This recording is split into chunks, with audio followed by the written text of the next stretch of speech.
જે એમ્બેકમેન્ટ હોય તૂટી જશે, પછી શું થશે, જેનું જે ફ્લડનું પાણી છે એ બહાર આવશે. તો સૌથી પહેલો તમારે ફિઝિકલ ઇમ્પેક્ટ લખો કોઈ બી વસ્તુનો, તો તમારે એમ લખવાનું કે ભાઈ લેન્ડફોર્મ ઉપર શું ઇમ્પેક્ટ થાય છે.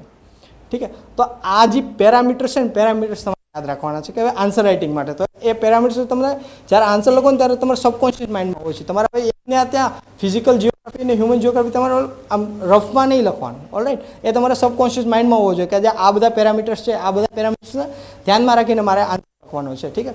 એટમોસ્ફિયર છે, હાઇડ્રોસ્ફિયર છે, બાયોસ્ફિયર છે, મતલબ આ ઓલરેડી, તો એ વસ્તુ તમારે ખાલી યાદ રાખવાની છે. સેકન્ડ છે હ્યુમન છે, હેબિટેશન ઉપર શું ઇમ્પેક્ટ થાય છે કોઈ બી ઇવેન્ટ થશે તો.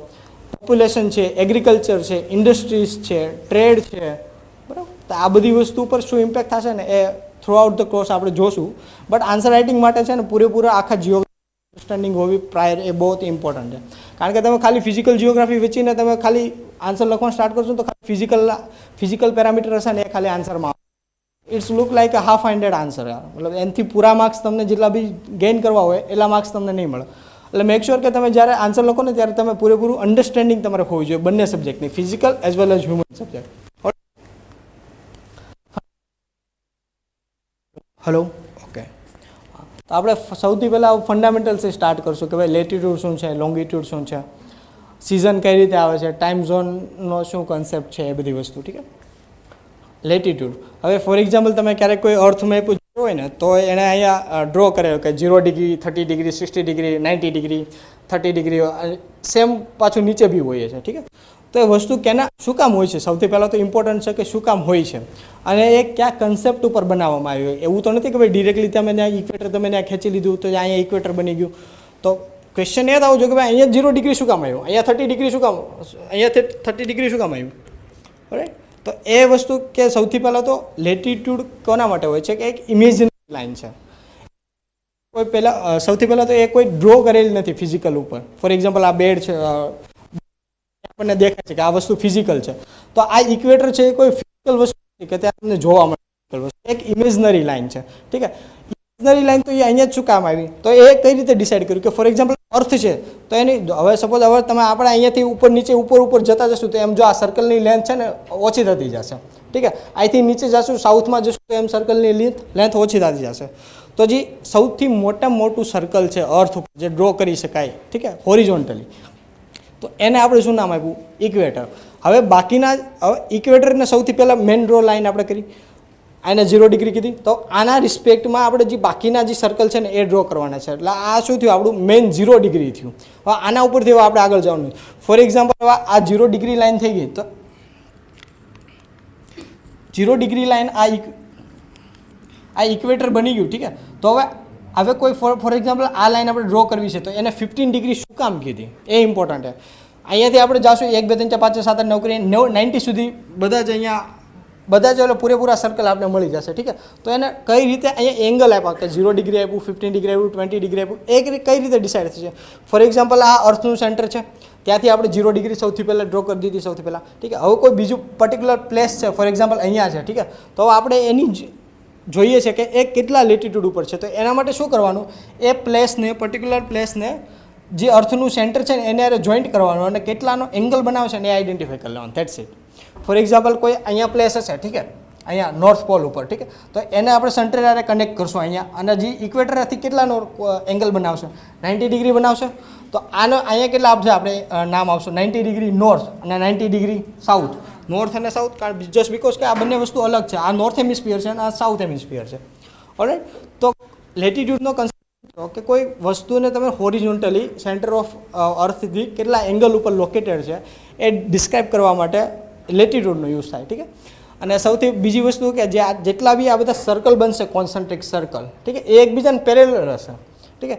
આ બધા જે ફેક્ચ્યુઅલ વસ્તુ જો કહું છું ને એ બધી મોસ્ટલી તમને કામ આવશે પ્રિલિમ્સમાં. આ બધી તમે ક્યાંય મેન્સમાં તમે ક્યાંય નહીં થાય, કારણ કે લેટિટ્યૂડ ઉપર ટુ ધ પોઈન્ટ ક્વેશ્ચન આવે એ બહુ ઓછા ચાન્સીસ છે જીઓગ્રાફી પર્ટિક્યુલરમાં. ઠીક છે. એટલે બધા જે સર્કલ છે એક તો પ્રકાર કોન્સન્ટ્રિક છે કે જો બધા સર્કલના છે ને સેન્ટર છે ને આ લાઇન ઉપર જ આવશે 0 ડિગ્રી ઉપર. તો મતલબ હું તો કોન્સન્ટ્રિક સર્કલ છે એઝ વેલ એઝ પેરેલલ છે, એકબીજાને ક્યારેય ક્રોસ નહીં કરે. ઠીક છે. તો આ 2-3 ફેક્ટ છે ને એ ખાલી. હા, હવે બીજી વસ્તુ, હલો, હા, બીજી વસ્તુ કે લેટિટ્યૂડનો સૌથી બીજો મેઇન સૌથી મોટો ઇમ્પોર્ટન્સ શું છે કે જેનાથી આપણે કંઈક વસ્તુ ડિરાઈવ કરી શકીએ.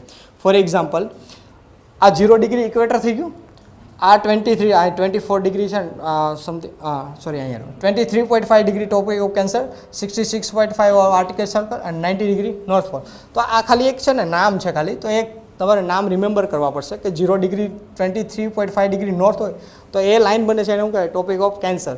સેકન્ડ છે અહીંયા આર્કટિક સર્કલ, જસ્ટ બિકોઝ કે અહીંયા આર્કટિક ઓશન આવેલો છે તો એના નામ ઉપરથી આર્કટિક સર્કલ કરી નાખ્યો. 90 ડિગ્રી નોર્થ એટલે નોર્થ પોલ. સેમ વે તો સાઉથમાં જઈએ તો સાઉથમાં 23.5 ડિગ્રી સાઉથમાં, સાઉથ હેમિસ્ફિયરમાં સેમ લાઇન છે જે આની રેપ્લિકા છે તો એને શું કહેવાય? Topic of Capricorn. નીચે જે સેમ છે અહીંયા આર્કટિક જે રીતે છે, જે અહીંયા એન્ટાર્કટિક છે તો અહીંયા 66.5 અને 90 ડિગ્રી. હવે ક્વેશ્ચનની સૌથી મોટું ઇમ્પોર્ટન્ટ એ થાય કે ભાઈ 23.5 જ કેમ? ભાઈ 40 બી લઈ શકો, 40 બી લઈ શકો, 50 બી લઈ શકો, 60 બી લઈ શકો, 20 બી લઈ શકો, 23.5 જ કેમ? તો એમાં એવું છે જે અર્થ એ 23.5 ડિગ્રી ટિલ્ટેડ છે, ઠીક છે. તો એનાથી શું થાય કે જે અહીંયા જે 23.5 ડિગ્રી ઉપરનો જે એરિયા છે ને એ પરમનન્ટલી આઈધર 6 મંથ ડે હોય યા તો આઈધર 6 મંથ નાઇટ હોય. તો એ વસ્તુને ડિફરન્શિએટ કરવા માટે 23 ડિગ્રીથી આપણે બધે ડિવિઝન કરેલા છે. Alright, understand? ઠીક છે. તો સેમ વે અહીંયા નીચે બી સેમ વે, ઠીક છે. અને મેઇન ઇમ્પોર્ટન્ટ આ લેટિટ્યૂડનો શું છે કે જો ફોર એક્ઝામ્પલ અહીંયા જે સનરેઝ હશે, ઠીક છે, તો અહીંયા ટુ ધ પોઈન્ટ અને સીધા પડશે સનરેઝ, અને જે જગ્યાએ સનરેઝ સીધા પડે તો એ જગ્યાએ ટેમ્પરેચર વધુ હોય. તો એનો મતલબ શું થયો કે જે અહીંયા ટેમ્પરેચર હશે એ વધુ હશે કમ્પેર ટુ કરતાં આ બંને ઝોન કરતાં. મતલબ કે હવે અર્થમાં છે ને કન્ટિન્યુઅસલી તમને એક ક્વેશ્ચન થશે કે ભાઈ અર્થમાં કન્ટિન્યુઅસલી સનરેઝ આવ્યા જ રાખે છે તો ટેમ્પરેચર વધી કેમ નથી જતું? કેમ? આપણે સપોઝ 17 to 18 ડિગ્રી સપોઝ વિન્ટરમાં અહીંયા જોવા મળતું તો એટલું ને એટલું જ રહે છે ટેમ્પરેચર, કારણ કે સનરેઝ તો એક પ્રકારે હીટ છે. હવે કન્ટિન્યુઅસલી આવ્યા જ રાખે તો પછી ક્યારેક તો ટેમ્પરેચર તમારે વધી જવું જોઈએ. અર્થનું એવરેજ ટેમ્પરેચર તો કોન્સ્ટન્ટ રહે છે, ઠીક છે. તો એક ક્વેશ્ચન તમને આવવો જોઈએ. તો એનો મતલબ હું અર્થ પાસે પોતાનું એક હીટ બજેટ છે. બજેટ મતલબ સિમ્પલ બજેટ એટલે કેવું હોય કે ભાઈ ઇનકમિંગ અને આઉટગોઈંગ વસ્તુ સેમ થવી જોઈએ, ઠીક છે. તો એ બજેટની વસ્તુ થઈ, ઠીક છે. તો અર્થ પાસે પોતાનું એક હીટ બજેટ છે. એનો મતલબ કેવું કે જે 100 unit of sun rays suppose heat India earth છે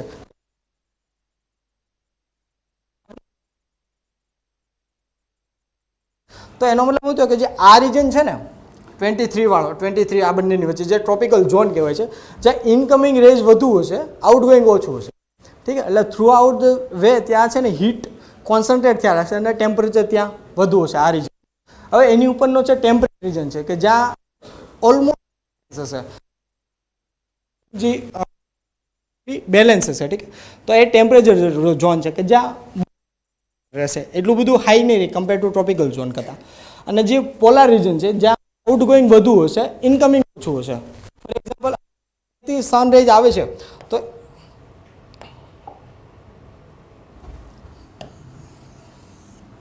આ 23 ડિગ્રી સાઉથમાંથી ફોર એક્ઝામ્પલ અહીંયાથી સનરેઝ આવે છે તો એ અહીંયા ટ્રાન્સફર્સ પડશે. જે અહીંયા જે સીધા ડિરેક્ટલી 90 ડિગ્રી પડે છે ને એ અહીંયા ટ્રાન્સફર્સ પડશે, ઠીક છે. અને ફોર એક્ઝામ્પલ આ અર્થનું એટમોસ્ફિયર છે, ઠીક છે. તો અહીંયા જે એને ડિસ્ટન્સ કાપવું પડશે ને એ વધુ હશે કમ્પેર ટુ અહીંયા કરતાં, સમજે? તો અહીંયા જેટલું હવે એ બી ખબર છે કે અર્થમાં જે અર્થનું એટમોસ્ફિયર છે એમાં ઘણા બધા પર્ટિક્યુલર મેટર્સ આવેલા છે, ઠીક. તો એનાથી સ્કેટરિંગ થાય, ડિફ્યુઝન થાય, સ્કેટરિંગ થાય, ઠીક છે. તો એનાથી જે રેઝની ઇન્ટેન્સિટી છે ને જે હીટ અહીંયા પહોંચવી જોઈએ એ ઓછી પહોંચે છે. તો એનો મતલબ કે ઇનકમિંગ ઓછી છે, આઉટગોઈંગ વધુ છે. એટલે અહીંયા શું થાય? ટેમ્પરેચર હીટ ડેફિસિટ રીજન બનશે આ બંને, ઠીક છે. તો અહીંયા temperature through out the year ઓછું રહેશે કમ્પેર ટુ બાકીના બે રીજન કરતાં. આ બધા કન્સેપ્ટ તમને જીપીએસસીના જે પ્રિલિમ્સમાં ક્વેશ્ચન આવશે ને એ અન્ડરસ્ટેન્ડ કરવામાં યા તો સોલ્વ કરવામાં કામ લાગશે. આ બધી વસ્તુ તમને નાઈધર કોઈ તમને તો તમને મેન્સમાં પૂછવા લખવાની આવશે, ક્યાંય નહીં આવે. બટ અન્ડરસ્ટેન્ડિંગ વધુ ઇમ્પોર્ટન્ટ છે. ઓલરાઈટ,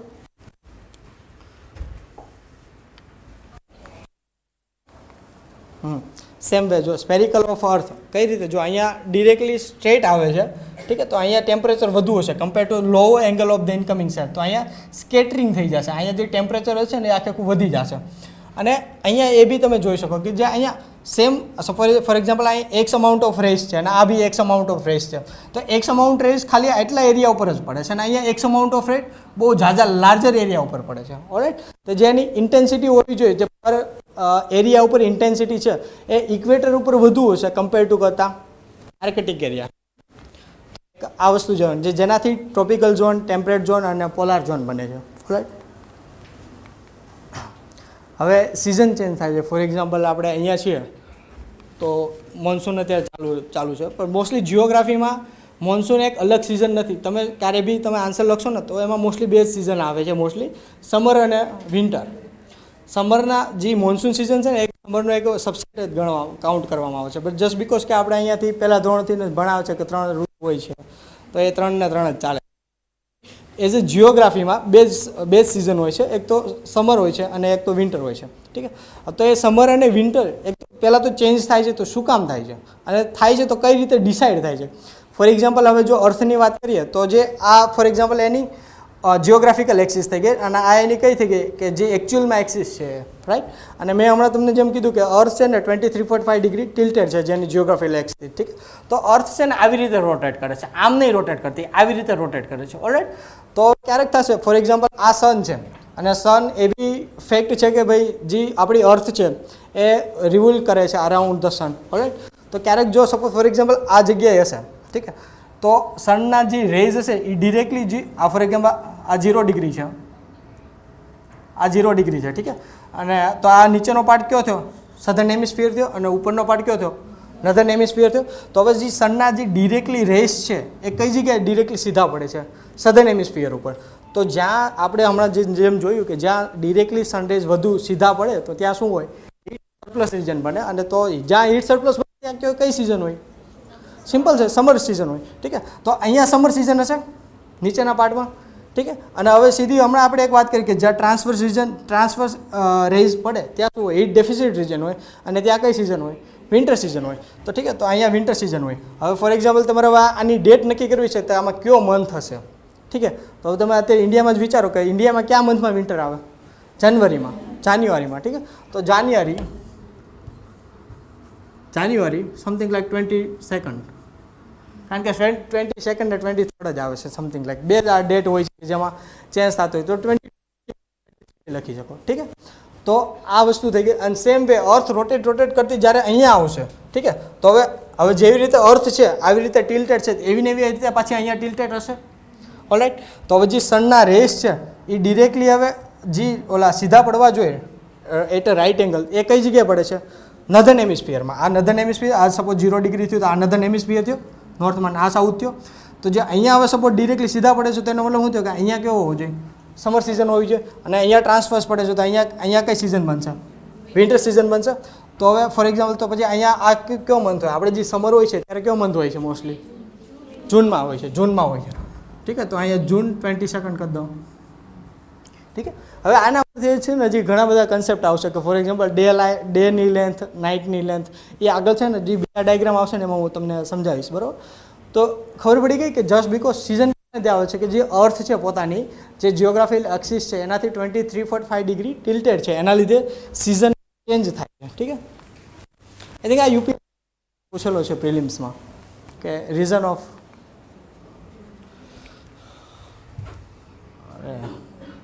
આ કેમ ચેન્જ થાય છે? હા, નીચેથી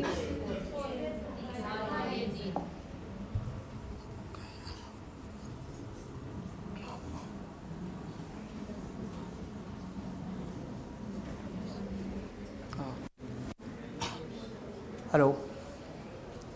જેમ સિઝન ચેન્જ થાય છે, ઠીક છે, તો હમણાં આપણે જે ડિસાઇડ કર્યું કે 22nd જૂન હોય અથવા 21st જાન્યુઆરી હોય, ડિસેમ્બર હોય, તો એ કન્ડિશનમાં તો એના છે ને જિયોગ્રાફીમાં અલગ અલગ નામ આપેલા છે કે ભાઈ એ કન્ડિશન હોય તો એ કન્ડિશનને શું કહેવાય? સોલ્સ્ટાઇસ અને ઇક્વિનોક્સ બે એક વસ્તુ હોય છે. તો તમે એ વસ્તુ ફોર એક્ઝામ્પલ અર્થની આ પોઝિશન છે અને આ એની જિયોગ્રાફિકલ એક્સિસ છે.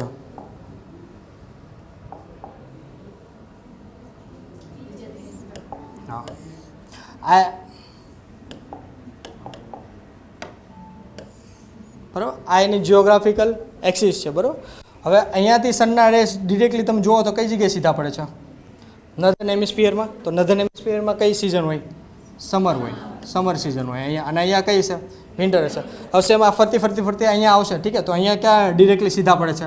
સધર્ન હેમિસ્ફિયરમાં. અને ઉપરમાં કેવા ટ્રાન્સફર? તો અહીંયા કઈ હોય? વિન્ટર હોય. અને નીચે કઈ હોય? સમર હોય. ઠીક. તો હવે આ જે બે પોઝિશન બની, ઠીક છે, તો એનું હવે છે ને આપણે નામ આપવાનું. જો ફોર એક્ઝામ્પલ આ લેટ જૂન છે અને આ છે ડિસેમ્બરમાં, ઠીક. હવે આનું નામ આપવાનું છે ફોર એક્ઝામ્પલ, ઠીક છે. હવે અહીંયા સમર છે, અહીંયા વિન્ટર છે, બે નામ આપી શકાય કે આ તો સમર સોલ્સ્ટાઇસ આપી શકાય કે આ વિન્ટર સોલ્સ્ટાઇસ આપી. વિન્ટર સોલ્સ્ટાઇસ આ બંનેમાં પછી ડિસ્પ્યુટ થયો કે આમાં કયું નામ આપવું. તો કારણ કે હવે જો આના પર્સ્પેક્ટિવથી આપણે જોઈએ નધર્ન હેમિસ્ફિયરના પર્સ્પેક્ટિવથી તો અહીંયા કંઈ શું છે, સમર સિઝન છે. અને સાઉથના પર્સ્પેક્ટિવથી જોઈએ તો વિન્ટર છે. તો સાઉથવાળા એમ કહે કે વિન્ટર સોલ્સ્ટાઇસ નામ આપો, નધર્નવાળા એમ કહે કે આમાં સમર સોલ્સ્ટાઇસ નામ આપો. તો ફાઇનલી એગ્રીમેન્ટ એવું થયું કે આને સમર સોલ્સ્ટાઇસ નામ આપ્યું. શું કામ કે અર્થ છે ને એનો મોસ્ટલી જે લેન્ડ એરિયા છે ને એ નધર્ન હેમિસ્ફિયરમાં વધુ છે compare to the southern hemisphere કરતાં. અને પ્લસમાં આ સેન્ચુરીની વાત છે તો 17th સેન્ચુરીમાં સૌથી પહેલાં રૂલ કોણ કરતું? યુનાઇટેડ કિંગડમ, જે બ્રિટન હતું એ. તો બ્રિટનનો એ ટાઈમે વૈસે બી દબદબો હતો કોલોનાઇઝેશન ઇમ્પેરિયલાઇઝેશનના લીધે, ઠીક છે. એણે કીધું ને, કારણ કે જે બ્રિટન હતું એ ખુદ પોતે નધર્ન હેમિસ્ફિયરમાં હતું, ઠીક છે. એણે હું કીધું કે હું કહું નહીં સાચું. તો એણે હું કીધું કે ભાઈ આ વસ્તુ જે સમર સોલ્સ્ટાઇસ છે અને બધાએ માનવી બી પડી એ ટાઈમ, ઠીક છે. તો એનું કોઈ જિયોગ્રાફિકલ વેસે રીઝન નથી કે આને સમર શું કાં કીધું, વિન્ટર હું કાં કીધું. તો એ ટાઈમની જે જીઓપોલિટિકલ કન્ડિશન હતી તો એણે ડિટર્મિન કે જિયોગ્રાફિકલ જે કન્ડિશન છે, ઠીક છે, તો એને હું શું કહેવાય સોલ્સ્ટાઇસ. અને સેમ વે હિયર આ કન્ડિશન છે તો ખાલી નધર્ન હેમિસ્ફિયર યાદ રાખો કે નધર્ન હેમિસ્ફિયરમાં કઈ સિઝન છે એ ડોમિનેટ કરશે. નધર્ન હેમિસ્ફિયરમાં અહીંયા કઈ છે, વિન્ટર છે, તો આને કહેવાય વિન્ટર સોલ્સ્ટાઇસ. ઓલરાઈટ. તો મતલબ હું શું થયું કે લેટ ડિસેમ્બરમાં કઈ આવશે, વિન્ટર સોલ્સ્ટાઇસ, અને લેટ જૂન કઈ આવશે, સમર સોલ્સ્ટાઇસ. એટલે યુનાઇટેડ કિંગડમ અને ઇન્ડિયા બંને એક જ હેમિસ્ફિયરમાં છે, નધર્ન હેમિસ્ફિયરમાં, ઠીક છે. તો તમે યુનાઇટેડ કિંગડમની જગ્યાએ તમે ઇન્ડિયાને યાદ રાખશો ને તો બી ચાલશે. તો ફોર એક્ઝામ્પલ તમને એમ પૂછે કે જૂનમાં શું આવશે, તો જૂનમાં અહીંયા શું હોય છે, સમર, તો સમર સોલ્સ્ટાઇસ. તો ડિસેમ્બરમાં આપણે અહીંયા શું હોય છે, વિન્ટર, તો winter solstice. Alright, same concept. હવે બાકીના હજી બે કન્સેપ્ટ છે જેને કહેવાય ઇક્વિનોક્સ, ઠીક છે, ઇક્વિનોક્સ. હવે ડે ઓફ લેન્થ અને ડે ઓફ નાઇટની બી હું અહીંયા જ વાત કરી દઉં. ફોર એક્ઝામ્પલ આ નધર્ન હેમિસ્ફિયર છે ડિસેમ્બરમાં, તો અહીંયા જે નાઇટ, અહીંયા જે લાઇટ સનલાઇટમાં જેટલો એરિયા છે એનાથી જાજો એરિયા અહીંયા નાઇટમાં છે. અન્ડરસ્ટેન્ડ? સેમ ઓપોઝિટ અહીંયા જે નધર્ન હેમિસ્ફિયરમાં જેટલો ડેમાં એરિયા છે ને એનાથી ઓછો નાઇટમાં છે. ઓલરાઈટ, સિમ્પલ વસ્તુ છે. જૂનમાં આપણે સમર હોય છે તો શું વધુ હોય છે, મોટું, દિવસ કે રાત? દિવસ, ડે મોટો હોય. તો અહીંયા શું થાય, આપણે અહીંયા જે નધર્ન હેમિસ્ફિયરમાં હોય ડે મોટો હોય કમ્પેર ટુ કરતાં નાઇટ કરતાં. તો એ જ ટાઈમે જ્યારે આપણે અહીંયા જૂનમાં આપણે સમર હોય તો નીચે ઓસ્ટ્રેલિયામાં શું હોય, વિન્ટર હોય. તો ત્યાં શું હોય, વિન્ટરમાં ડે નાનો છે અને નાઇટ મોટી છે. તો નાઇટ મોટી છે અને ડે નાનો છે. ઓલે, મતલબ કે એ વસ્તુ યાદ રાખવાની કે જે કઈ જગ્યાએ કેના પર ડિપેન્ડ કરે, એ જગ્યા ઉપર, એ પ્લેસ ઉપર કઈ અને સિઝન કેનાથી ચેન્જ થાય છે, જસ્ટ બીકોઝ કે 23 ડિગ્રી અર્થ ટિલ્ટેડ છે એના લીધે, ઠીક છે. હવે સેમ વે તમે અહીંયા આવો ફોર એક્ઝામ્પલ, ઠીક છે, તો ડિસેમ્બર છે, ડિસેમ્બરમાં ઇન્ડિયામાં કઈ સિઝન હોય, વિન્ટર હોય છે, અને વિન્ટરમાં શું નાનું મોટું હોય છે, નાઇટ, ડે કરતાં. ઓલરાઈટ. તો અહીંયા નાઇટ મોટી હોય અને નીચે સેમ એના ઓપોઝિટમાં કે ડે મોટો હોય ને નાઇટ ઓછું, ફોર એક્ઝામ્પલ, ઠીક છે. તો હવે એક વસ્તુ એક યાદ રાખવાની કે ફોર એક્ઝામ્પલ આપણે ઇન્ડિયાની વાત કરીએ તો અહીંયા આપણે અત્યારે ડે મોટો છે અને નાઇટ નાની છે. ઓલરાઈટ, ઠીક. હવે ધીમે ધીમે અર્થ ફરતી અહીંયા આવી ગઈ. તો એનો મતલબ શું થયો, નાઇટ મોટી થઈ ગઈ અને ડે નાનો થઈ ગયો, ઠીક છે. તો આ બે કન્ડિશનમાંથી એક કન્ડિશન એવી આવશે કે જ્યાં ડે અને નાઇટ બે ઇક્વલ થઈ જશે. ઓલરાઈટ. હવે સેમ વે અહીંયા નાઇટ મોટી છે અને ડે નાનો છે, તો ફરતી પાછી અહીંયા આવશે તો ડે મોટો થઈ જાય, નાઇટ મોટી. તો ફરીવાર બીજી કન્ડિશન એવી આવશે કે જ્યાં ડે અને નાઇટ ફરીવાર પાછી ઇક્વલ થઈ જશે. ઓલરાઈટ. તો જે કન્ડિશનમાં ડે અને નાઇટ બંને ઇક્વલ થઈ જાય ને એને ઇક્વિનોક્સ કન્ડિશન કહેવાય. ઓલરાઈટ. તો હવે આ ઇક્વિનોક્સ, હવે સપોઝ આ જૂન છે અને અહીંયા શું છે, ડિસેમ્બર છે, ઠીક છે. તો બંને વચ્ચે 6 મહિનાનો ગેપ છે. આમાં 3 એડ કરો તો શું આવે અહીંયા, સપ્ટેમ્બરમાં, ઠીક છે. તો આ સપ્ટેમ્બર સિઝન હોય અને પછી ડિસેમ્બરમાં પછી 3 એડ કરો તો માર્ચ સિઝન હોય. હવે મેં તમને કીધું કે બે ડેટ યાદ રાખો, 22 અને 23 ગમે ત્યાં ગમે એ મૂકી શકવાની, બરાબર છે. અહીંયા 22 મૂકી દો અથવા 23 અહીંયા મૂકી દો, કારણ કે એ કોઈ ફિક્સ સિઝન ડે નથી. 22 અહીંયા મૂકી દો અને પાછી 22 અહીંયા મૂકી દો, ઠીક છે. તો ડે અને નાઇટ બી કઈ રીતે ચેન્જ થાય સમજાઈ ગયું. ઓલરાઈટ, ઠીક છે. તો આ ઇક્વિનોક્સ થયું. તો આને આપણે માર્ચમાં કઈ સિઝન હોય, અહીંયા મતલબ સ્પ્રિંગ હોય છે, ઠીક છે, અને સપ્ટેમ્બરમાં કયું હોય છે, ઓટમ હોય છે, ઠીક છે. તો એના નામ ખાલી સ્પ્રિંગ ઇક્વિનોક્સ અને ઓટમ ઇક્વિનોક્સ નામ આપવામાં આવે. બટ એસ આઈ થિંક કોઈ એના ઉપર ક્વેશ્ચન પૂછતું નથી. તો જસ્ટ બીકોઝ આટલું ખાલી એક અન્ડરસ્ટેન્ડ થઈ ગયું. ડ્રો કરવું તો ડ્રો કરી નાખો ડાયાગ્રામ તમારા. કરે છો કોઈ કે હજી હું જવા દઉં? હા,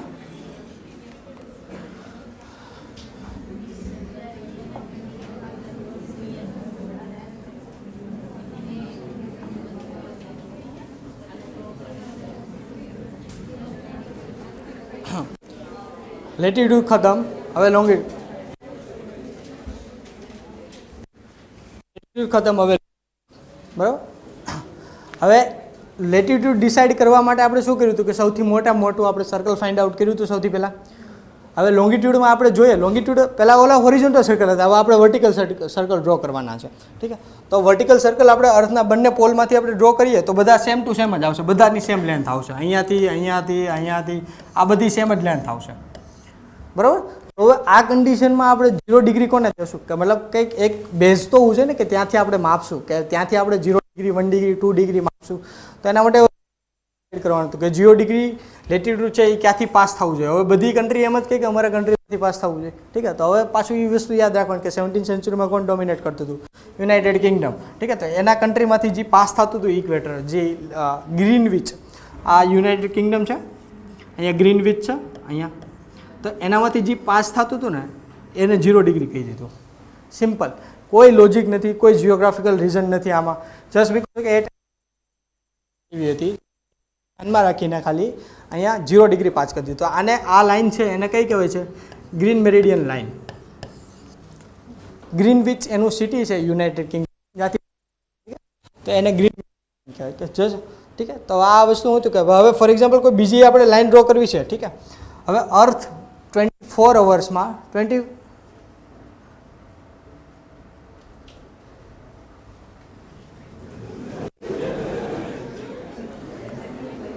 સાયલન્ટ 24 અવરમાં 360 ડિગ્રી રોટેટ કરે છે અર્થ, ઠીક છે. હવે 24 અવર્સમાં 360 ડિગ્રી રોટેટ કરે છે, ઠીક છે. તો 1 અવરમાં કેટલી ડિગ્રી રોટેટ કરશે? 15 ડિગ્રી. સાયલન્ટ પ્લીઝ યાર. 1 અવરમાં 15 ડિગ્રી રોટેટ કરશે, ઠીક છે. તો અર્થ જેટલી એક કલાકમાં કેટલી આગળ વધે છે? તો ત્યાં સપોઝ આ 1 કલાકમાં સપોઝ આટલી આગળ વધે છે અર્થ, આ પ્લેસ અહીંયા આવી જશે 1 કલાક પછી, ઠીક છે. તો અહીંયા આપણે કેટલી ડિગ્રી લખી નાખશું? 15 ડિગ્રી. ફોર એક્ઝામ્પલ અહીંયાથી આપણે માપવાનું ચાલુ કર્યું, ફોર એક્ઝામ્પલ 1 કલાકમાં એ પ્લેસ અહીંયા પહોંચી ગયો. હવે પાછું બીજી કલાકે પાછું 30 ડિગ્રીએ પહોંચી જશે, તો અહીંયા આવ્યું. તો અહીંયાથી જે લાઈન પાસ થશે એ કેટલી ડિગ્રી હશે? 30 ડિગ્રી. મતલબ કે આપણે અર્થ ઉપર જે 15 ડિગ્રી 30 ડિગ્રી જે લોંગિટ્યુડ જે બનાવ્યા છે,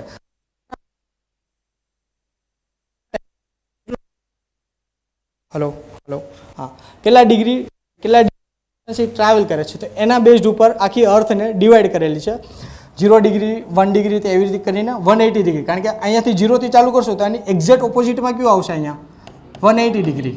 90 ડિગ્રી અહીંયા હશે, 91, 92, 93. સેમ પાછું અહીંયાથી ચાલુ કર્યું, 1 2 3 4 5 કરીને અહીંયા પાછું ફરીવાર પાછું 180 ડિગ્રી આવ્યું છે.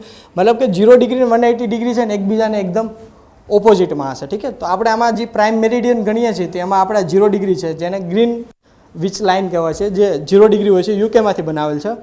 અને સેમ વે ફોર એક્ઝામ્પલ એની ઓપોઝિટમાં જે લાઇન છે જે 180 ડિગ્રી છે, અર્થની સમથિંગ લાઈક આવી રીતે આવતી હશે, ઠીક છે, ઓપોઝિટ ડિરેક્શનમાં, જે અત્યારે 2Dમાં પોસિબલ નથી. તો એ લાઇનને શું કહેવાય છે? ઇન્ટરનેશનલ ડેટ લાઇન, કે જ્યાંથી આપણે ડેટ બદલવાની ચાલતા. ફોર એક્ઝામ્પલ આજે જેટલી બી ડેટ હોય, ઠીક છે, તો એ ચેન્જ થાય છે, તો કયા કન્ટેક્સમાં ચેન્જ થાય છે? ફોર એક્ઝામ્પલ તો એની કોઈક ડેટ તો હોવી જોઈએ ને. તો એ જે ડેટ બનાવવામાં આવે છે ને, તો એની એક્ઝેક્ટલી ઓપોઝિટની લાઇન છે ને, તો એને ઇન્ટરનેશનલ ડેટ લાઇન કહેવાય. જે આગળ હમણાં એનો મેપ આવશે, તો એને ધ્યાનમાં રાખવાનું છે કે ત્યાંથી છે ને ડેટ ચેન્જ થવાનું ચાલુ થાય. હા યાર, હા, international date line. For example હવે તમને એમ થાય ઝિગઝેગ કેમ છે? 180 ડિગ્રી મેં તો તમને એમ કીધું હતું એ પરફેક્ટ સર્કલ હોવું જોઈએ, તો એ સમથિંગ લાઈક આવી હોવી જોઈએ, રાઈટ. તો આમાં તો આમ દેખાડેલ છે, ઠીક છે. તો એનો એક જ રીઝન છે. ફોર એક્ઝામ્પલ હવે આ એલ્યુશન આઇલેન્ડ છે, એલ્યુશન આઇલેન્ડ, જે આગળ આપણે જિયોગ્રાફીમાં ભણશું. હવે એના ઉપરથી પાસ થાય છે અને આખી કોઈ યુનાઇટેડ કિંગડમના પાર્ટ છે, ઠીક છે, સોરી યુએસએના પાર્ટ છે, અલાસ્કાના પાર્ટ છે, એટલે યુએસએના પાર્ટ છે. તો ફોર એક્ઝામ્પલ અહીંયાથી ઇન્ટરનેશનલ ડેટ લાઇન આપણે ચાલુ કરીએ, અહીંયા સપોઝ 10 મે લખીએ, 10th મે, અને અહીંયા 11th મે લખીએ, તો એક જ કન્ટ્રી ઉપર અહીંયા 11th મે હશે અને અહીંયા 10 મે હશે, ઠીક છે. તો હવે જે બે પાર્ટ વચ્ચે કોમ્યુનિકેશન કરવું છે તો એમાં પ્રોબ્લેમ આવશે. તો એ વસ્તુ અવોઇડ કરવા માટે શું કર્યું કે જેટલા બી કન્ટ્રી આવતા હોય ને તો એને એક સાઈડ રાખી લીધા. ફોર એક્ઝામ્પલ આ કન્ટ્રી છે આખું એલ્યુશન કન્ટ્રી, તો એને આખે આખા એક જમાં રાખી દીધું. તો અહીંયા થોડી ટિલ્ટેડ કરવી પડી. ફોર એક્ઝામ્પલ પછી આ માઇક્રોનેશિયા એ બધા કન્ટ્રી છે તો એને આ એક બાજુ રાખી દીધા, ટિલ્ટેડ કરી નાખી. મતલબ જસ્ટ બીકોઝ કે ટિલ્ટેડ શું કામ છે કે કોઈ એક જ કન્ટ્રીમાં બે ટાઈમ કોમ્યુનિકેશન માટે ઇસ્યુ ના થાય, તો એ કરવા માટે જે સ્ટ્રેટ લાઇન હોવી જોઈએ તે એને કરતાં ટિલ્ટેડ છે. ફોર એક્ઝામ્પલ બાકીનું જે મેપિંગ છે એ આપણે આગળ કરશું. આમાં ઘણું બધું મેપિંગનું કરી શકાય એમ છે, ઠીક. હા, સેમ બે મેં હમણાં આગળ તમને સમજાવ્યું કે 360 ડિગ્રી છે એ 24 અવરમાં કરે તો 1 કલાકમાં 15 ડિગ્રી લોંગિટ્યુડ ટ્રાવેલ કરે. તો 1 કલાકમાં કોઈ એક પ્લેસ કેટલું ટ્રાવેલ કરે તો 15 ડિગ્રી ટ્રાવેલ કરે. તો કદાચ ક્વેશ્ચન આઈ થિંક મેથ્સના તો ક્વેશ્ચન આઈ થિંક આના પર બનતા નથી જ્યાં સુધી મેં જોયું છે. જિયોગ્રાફીમાં તો સોરી જીપીએસસીમાં તો પૂછતા નથી, યુપીએસસીમાં બહુ હાર્ડલી પૂછે છે, ઠીક. હા, આ ડેટ કઈ રીતે ચેન્જ થાય છે એ વસ્તુ અહીંયા ધ્યાન રાખવાની. For example international date something like આવી રીતે પાસ થાય છે ને, આવી રીતે લાઈક, ઠીક છે. આ એલ્યુશન આઇલેન્ડ છે, અલાસ્કા છે, રશિયા છે. હવે અર્થ કઈ રીતે રોટેટ કરે છે, વેસ્ટ ટુ ઈસ્ટ કે east to west? West to east મતલબ કે આવી રીતે આ વેસ્ટ થઈ ગયું અને આ ઈસ્ટ થઈ ગયું, ઠીક છે. તો મતલબ કે સૌથી પહેલાં સનરાઈઝ થશે એ આપણે કાઉન્ટ ક્યાંથી કરશું? અહીંયાથી, કારણ કે ડેટ અહીંયાથી ચાલુ થાય. જનરલી આપણે એવું બિલીવ કે ભાઈ સવારે જે સનરાઈઝ થાય છે એ અહીંયાથી આપણે કાઉન્ટ કરવાનું ચાલુ કરીએ, ઠીક છે. તો અહીંયા જે ડેટ હશે, ઠીક છે. હવે આ તો આ પાછળનો ડે થયો, મતલબ સનરાઈઝ આપણે અહીંયાથી ચાલુ કરીએ ને અર્થ રોટેટ આવી રીતે કરે છે. તો મતલબ શું થયો, ડેની શરૂઆત અહીંયા પાર્ટથી થઈ, આ તો જે આગળના દિવસમાં જશે. સમજાયું? ફોર સેકન્ડ વાર ઇન્ટરનેશનલ ડેટ લાઇન આવી રીતે છે. ફોર એક્ઝામ્પલ તો આપણે એને એવી રીતે કાઉન્ટ કરીએ છીએ કે ડેટ અહીંયાથી ચેન્જ થશે તો એનો મતલબ અર્થ આવી રીતે ફરે છે, ઠીક છે. તો સૌથી પહેલાં આ પ્લેસ હશે એ વધુ કોન્ટેક્ટમાં આવશે અને આ પ્લેસ હશે એ લાસ્ટમાં કોન્ટેક્ટમાં આવશે આ લાઇનને. ઓલરાઈટ. તો જે આ પ્લેસ હશે એ શું થશે કે એક દિવસ છે ને આ પ્લેસ કરતાં આગળ હશે. સિમ્પલ વસ્તુ, ના સમજાય તો કઈ વસ્તુ ને ડિરેક્ટલી એમ વસ્તુ યાદ રાખવાની કે જે ઇન્ટરનેશનલ ડેટ લાઇનની જે વેસ્ટર્ન સાઇડમાં જેટલા બી પોર્શન હશે ને, પાર્ટ હશે ને, એ એક દિવસ આગળ હશે કમ્પેર ટુ કરતાં આ વસ્તુ. એટલે ખાલી એક વસ્તુ તમે યાદ રાખો તો 31 ડિસેમ્બર હોય છે અને 30 ડિસેમ્બર આ બાજુ હોય છે. હવે આ વસ્તુ છે ને એ ક્વેશ્ચન તમને ડિરેક્ટલી આમ નહીં પૂછે, એ એમ પૂછશે કે આ બાજુથી વેસ્ટ ટુ ઈસ્ટ જઈએ તો ઈસ્ટ ટુ વેસ્ટ જઈએ તો ડેમાં ગેઇન થાય યા ફિર લોસ થાય. એ મેઇન ક્વેશ્ચન મોસ્ટલી આમાંથી એટલો જ હોય છે, ઠીક છે. હવે ફોર એક્ઝામ્પલ તમે 30 ડિસેમ્બર છે, ઠીક છે, અને આ બાજુ 31 ડિસેમ્બર છે. હવે ફોર એક્ઝામ્પલ તમે અહીંયાથી ઈસ્ટ ટુ વેસ્ટ આવો છો, ઠીક છે. તો કાલ અહીંયા સુધી 1 સેકન્ડમાં તમે 30 ડિસેમ્બરમાં હતા અને તમે 1 જ સેકન્ડમાં 31 ડિસેમ્બરમાં આવી, ઠીક છે. તો મતલબ જે તમારે જે 31 ડિસેમ્બરનો જે આખો દિવસ કરવાનો હતો એ તો તમે સ્પેન્ડ ના કરી શક્યા. 1 જ સેકન્ડમાં તમારી ડેટ ચેન્જ થઈ ગઈ, આ બાજુ 31 આવી ગયા, ઠીક છે. તો એક દિવસનો તમને શું થયો, લોસ ગયો. અને સેમ વે તમે જે અહીંયા 31 ડિસેમ્બરમાં અહીંયા હતા, ઠીક છે, હવે તમે અહીંયા છો ફોર એક્ઝામ્પલ 30 ડિસેમ્બરે, ઠીક છે, 31 ડિસેમ્બરે. તો એનો મતલબ શું થયું કે તમે 30 ડિસેમ્બર તો ઓલરેડી સ્પેન્ડ કરી ચૂક્યા છો, ત્યારે તમારે અહીંયા 31 આવી હોય. હવે તમે ફરીવાર જમ્પ કરીને આ બાજુ આવી જાઓ તો અહીંયા તો ફરીવાર 30 ડિસેમ્બર સ્પેન્ડ કરવા મળશે ને. તો એનો મતલબ શું થયો કે એક દિવસ તમને ગેઇન થશે, ઠીક છે. તો આ ખાલી આ વસ્તુ એક ખાલી ડાયાગ્રામ ખાલી આટલું જ યાદ રાખવાનું છે કે આ એક આઈડિયલ લાઇન બનાવવાની, ઇન્ટરનેશનલ ડેટ લાઇન. આ બાજુ 31 ડિસેમ્બર, આ બાજુ 30 ડિસેમ્બર.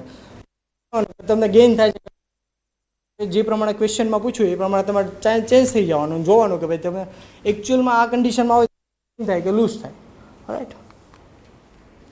હા, એક ડે લોસ થાય ને આ બાજુ જાઓ તો એક ડે ગેઇન થાય, સેમ વસ્તુ.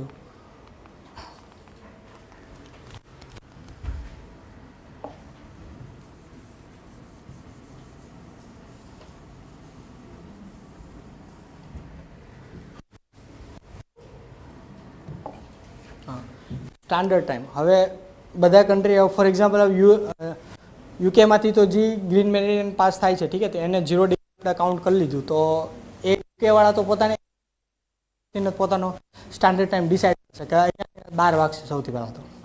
તો બધા કન્ટ્રી મતલબ બધા પોતપોતાનું એક મેરિડિયન જોવું હોવું જોઈએ. તો બધા કન્ટ્રીને શું કર્યું કે ભાઈ બધા કન્ટ્રી પોતપોતાની રીતે એક સ્ટાન્ડર્ડ મેરિડિયન ચૂઝ કરશે પોતાની રીતે. એક કોઈ ઇન્ટરનેશનલ બોડી નથી કે જે આપણે ડિસાઇડ કરશે. સ્ટાન્ડર્ડ લાઇન હોવી જોઈએ, સ્ટાન્ડર્ડ મેરિડિયન હોવું જોઈએ. ફોર એક્ઝામ્પલ, ઠીક છે. તો હવે ફોર એક્ઝામ્પલ એની વાત કરીએ, ઇન્ડિયાની વાત કરીએ તો ઇન્ડિયાએ શું કર્યું છે કે 82.5 ડિગ્રી ઈસ્ટ છે ને એને એઝ અ સ્ટાન્ડર્ડ લાઇન આપણે ડિસાઇડ કરેલી છે. તો એ હવે ફોર એક્ઝામ્પલ અહીંયા ઈસ્ટ એ ક્યાંથી આવ્યું? ફોર એક્ઝામ્પલ યુકે તો આપણે અહીંયા છે, ઠીક છે. તો ઇન્ડિયા એના કઈ સાઈડ થયું? ઈસ્ટર્ન સાઈડ થયું. તો એનો શું થયું કે આપણે ઇન્ડિયામાં ઈસ્ટ સાઈડ લખવું. ફોર એક્ઝામ્પલ કોઈ કન્ટ્રી છે યુએસએ હશે તો એ પોતાનું કોઈ standard meridian for example 45 decide કરશે તો એ કઈ 45 વેસ્ટ ડિસાઇડ કરશે, કારણ કે એ યુનાઇટેડ કિંગડમની વેસ્ટર્ન સાઈડ ઉપર છે, ઠીક છે. તો એ વસ્તુ એક ધ્યાન રાખવાની કે ભાઈ ઈસ્ટર્ન છે કે વેસ્ટર્ન છે. અને 82.5 ડિગ્રી, ઠીક છે. હવે ફોર એક્ઝામ્પલ હવે યુકેથી આપણો ટાઈમ કેટલો આગળ હોય છે અથવા પાછળ, ફોર એક્ઝામ્પલ, ઠીક છે. તો હવે આપણે મેં હમણાં તમને એક ફોર્મ્યુલા કીધું કે ભાઈ 24 ડિગ્રી 360 ડિગ્રી સ્પેન્ડ કરતાં કેટલો ટાઈમ લાગે? 24 અવર આપણને, ઠીક છે. તો આપણે હવે 82.5 ડિગ્રી પાસ કરવાનું છે તો કેટલો લાગે? તો અરાઉન્ડ 5:30 સમથિંગ, 5.5 કલાક જેવું લાવશે, ઠીક છે. એનો મતલબ હું થયો એનો જે ટાઈમ છે જે ગ્રીન મેરિડિયન કરતાં યુકેના ટાઈમ કરતાં 5.5 કલાક આગળ હશે, કારણ કે સેમ વે ફરી વાર હવે આગળ હશે કે પાછળ હશે એ વિચારવું પડશે પાછું. મેં તો અત્યારે કહી દીધું. અહીંયા યુકે છે ફોર એક્ઝામ્પલ, આપણે આ યુકે ગણીએ અને આ ઇન્ડિયા ગણીએ, ઠીક છે. અને અહીંયા આઈડિયલ આવે પેસિફિક ઓશન આ બાજુ છે ઇન્ડિયાની, બરાબર છે. તો અહીંયા આઈડિયલ આવે. હવે મેં તમને શું કીધું સનરાઈઝ પહેલાં આવતી પહેલાં અહીંયાથી થાય. તો સનરાઈઝ પહેલાં અહીંયાથી આવતા પછી અહીંયા આવશે અને એની પછી અહીંયા આવશે ને. તેનો મતલબ શું થયો? ઇન્ડિયામાં સનરાઈઝ પહેલાં થશે કમ્પેર ટુ યુકે કરતાં, ઠીક છે. અને જ્યાં સનરાઈઝ વહેલો થાય તો એનો મતલબ થયું કે એ કરતાં એટલો ટાઈમ આગળ હશે, ઠીક છે. તો એનો મતલબ થયો કે યુકેના ટાઈમ કરતાં આપણો જે હમણાં 5 કલાક ને 30 મિનિટ આવ્યું એ આગળ હશે કમ્પેર ટુ યુકેના ટાઈમ કરતાં, ઠીક છે. અને સેમ વે સપોઝ યુએસએમાં તમે જો યુએસએ, કેનેડા, મેક્સિકો, તો એમાં જેટલા બી કલાક આવશે 4 કલાક 5 કલાક એ એટલો યુકે કરતાં પાછળ હશે, બરાબર. તો યુકેની કન્ટેક્સમાં જોવાનું કે ભાઈ આપણે ટાઈમ આગળ હશે કે પાછળ હશે.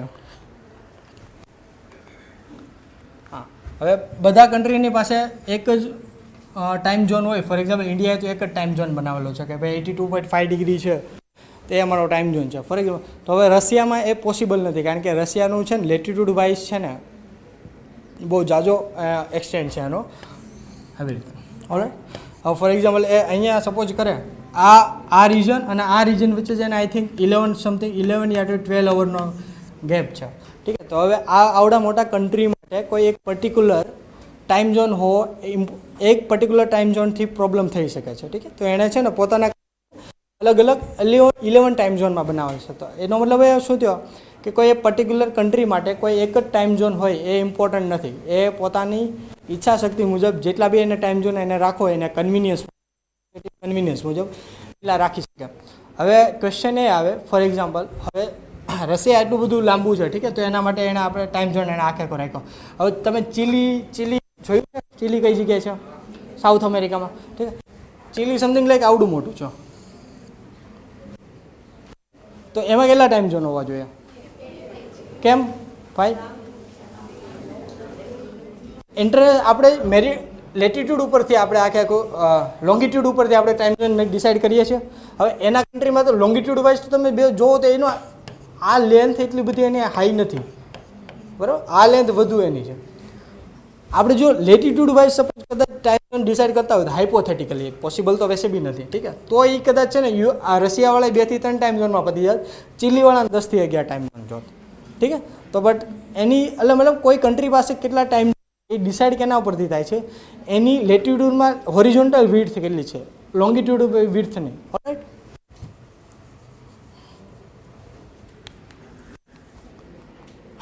હા, થોડુંક મેપિંગનું આમાં એવું છે તો મેપિંગનું કરી નાખું.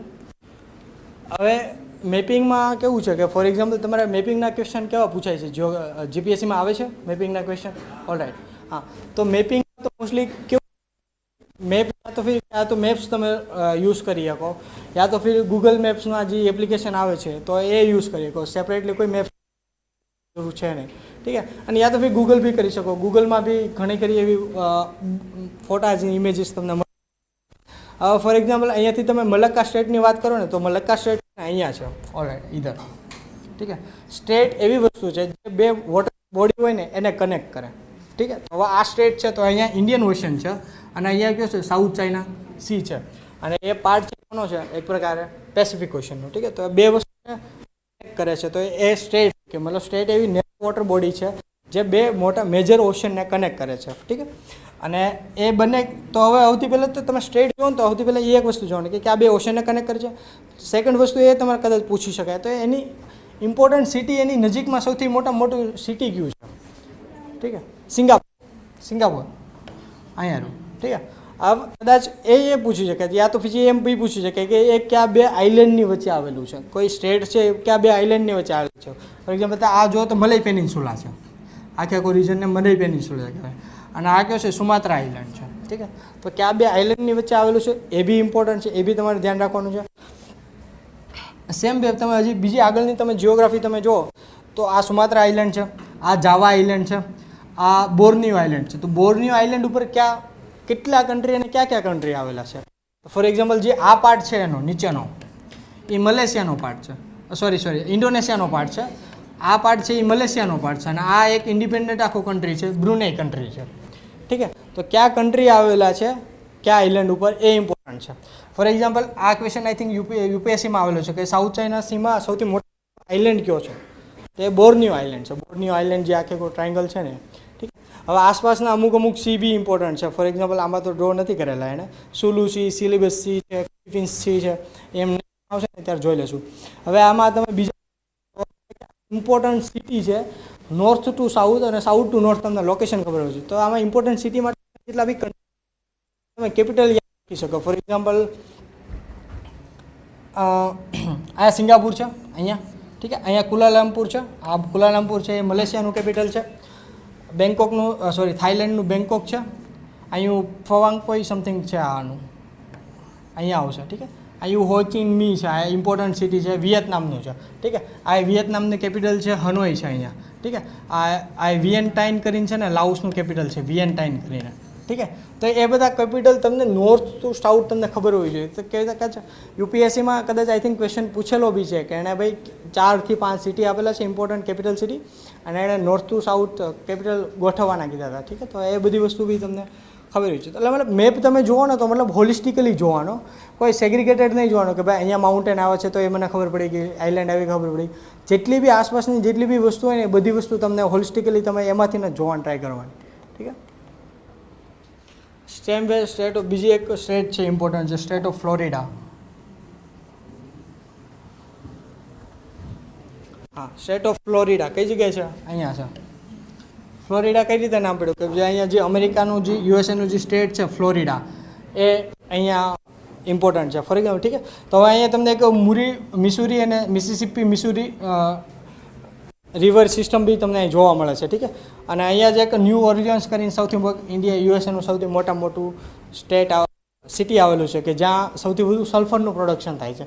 સલ્ફર અને ઓઇલનું પ્રોડક્શન, ક્રૂડ ઓઇલનું જોઈ શકો. પ્લસમાં અહીંયા સેન્ટ લોરેન્સ રિવર આવેલી છે જે યુએસએનો સૌથી મોટો વોટરવેઝ છે, ઠીક છે. તો તમે જે વોટરવેઝના એક્ઝામ્પલ લખતા હોય જે ક્વેશ્ચન હોય છે, ઠીક છે, તો તમે બધા યુએસ અને ઇન્ડિયાને કમ્પેર કરી શકો કે ત્યાં આવડા મોટા વોટરવેઝ છે, ત્યાંનો ફ્લો છે, એ બધી વસ્તુ. પ્લસમાં અહીંયા જ્યાં યુએસએના બધા ગ્રેટ લેક્સ આવેલા છે કે લેક સુપિરિયર, લેક ઓરિયો, લેક ઇરી, ટિયાગા સમથિંગ, ઠીક. એ બધા લેક છે. અહીં કોલોરાડો રિવર છે, અહીંયા કોલોરાડો સ્નેક પ્લેટુ આવેલો છે આખો. આ રિયો ગ્રાન્ડે રિવર છે જે યુએસએ અને મેક્સિકો વચ્ચે બોર્ડર બનાવે છે. મતલબ એ રિવરને જે બોર્ડર એને તરીકે એક્સેપ્ટ કરેલી છે. રિયો ગ્રાન્ડે રિવર છે જે મેક્સિકો અને યુએસએની વચ્ચે છે, ઠીક. તો આવી રીતે અહીંયા બેરિંગ સ્ટેટ છે, રશિયા અને અલાસ્કાની વચ્ચે બેરિંગ સ્ટેટ છે. તો એની આસપાસનો સી છે બેરિંગ સી કહેવાય છે, ઠીક છે. અહીંયા હડસન બે છે. Same way strait of જિબ્રાલ્ટર.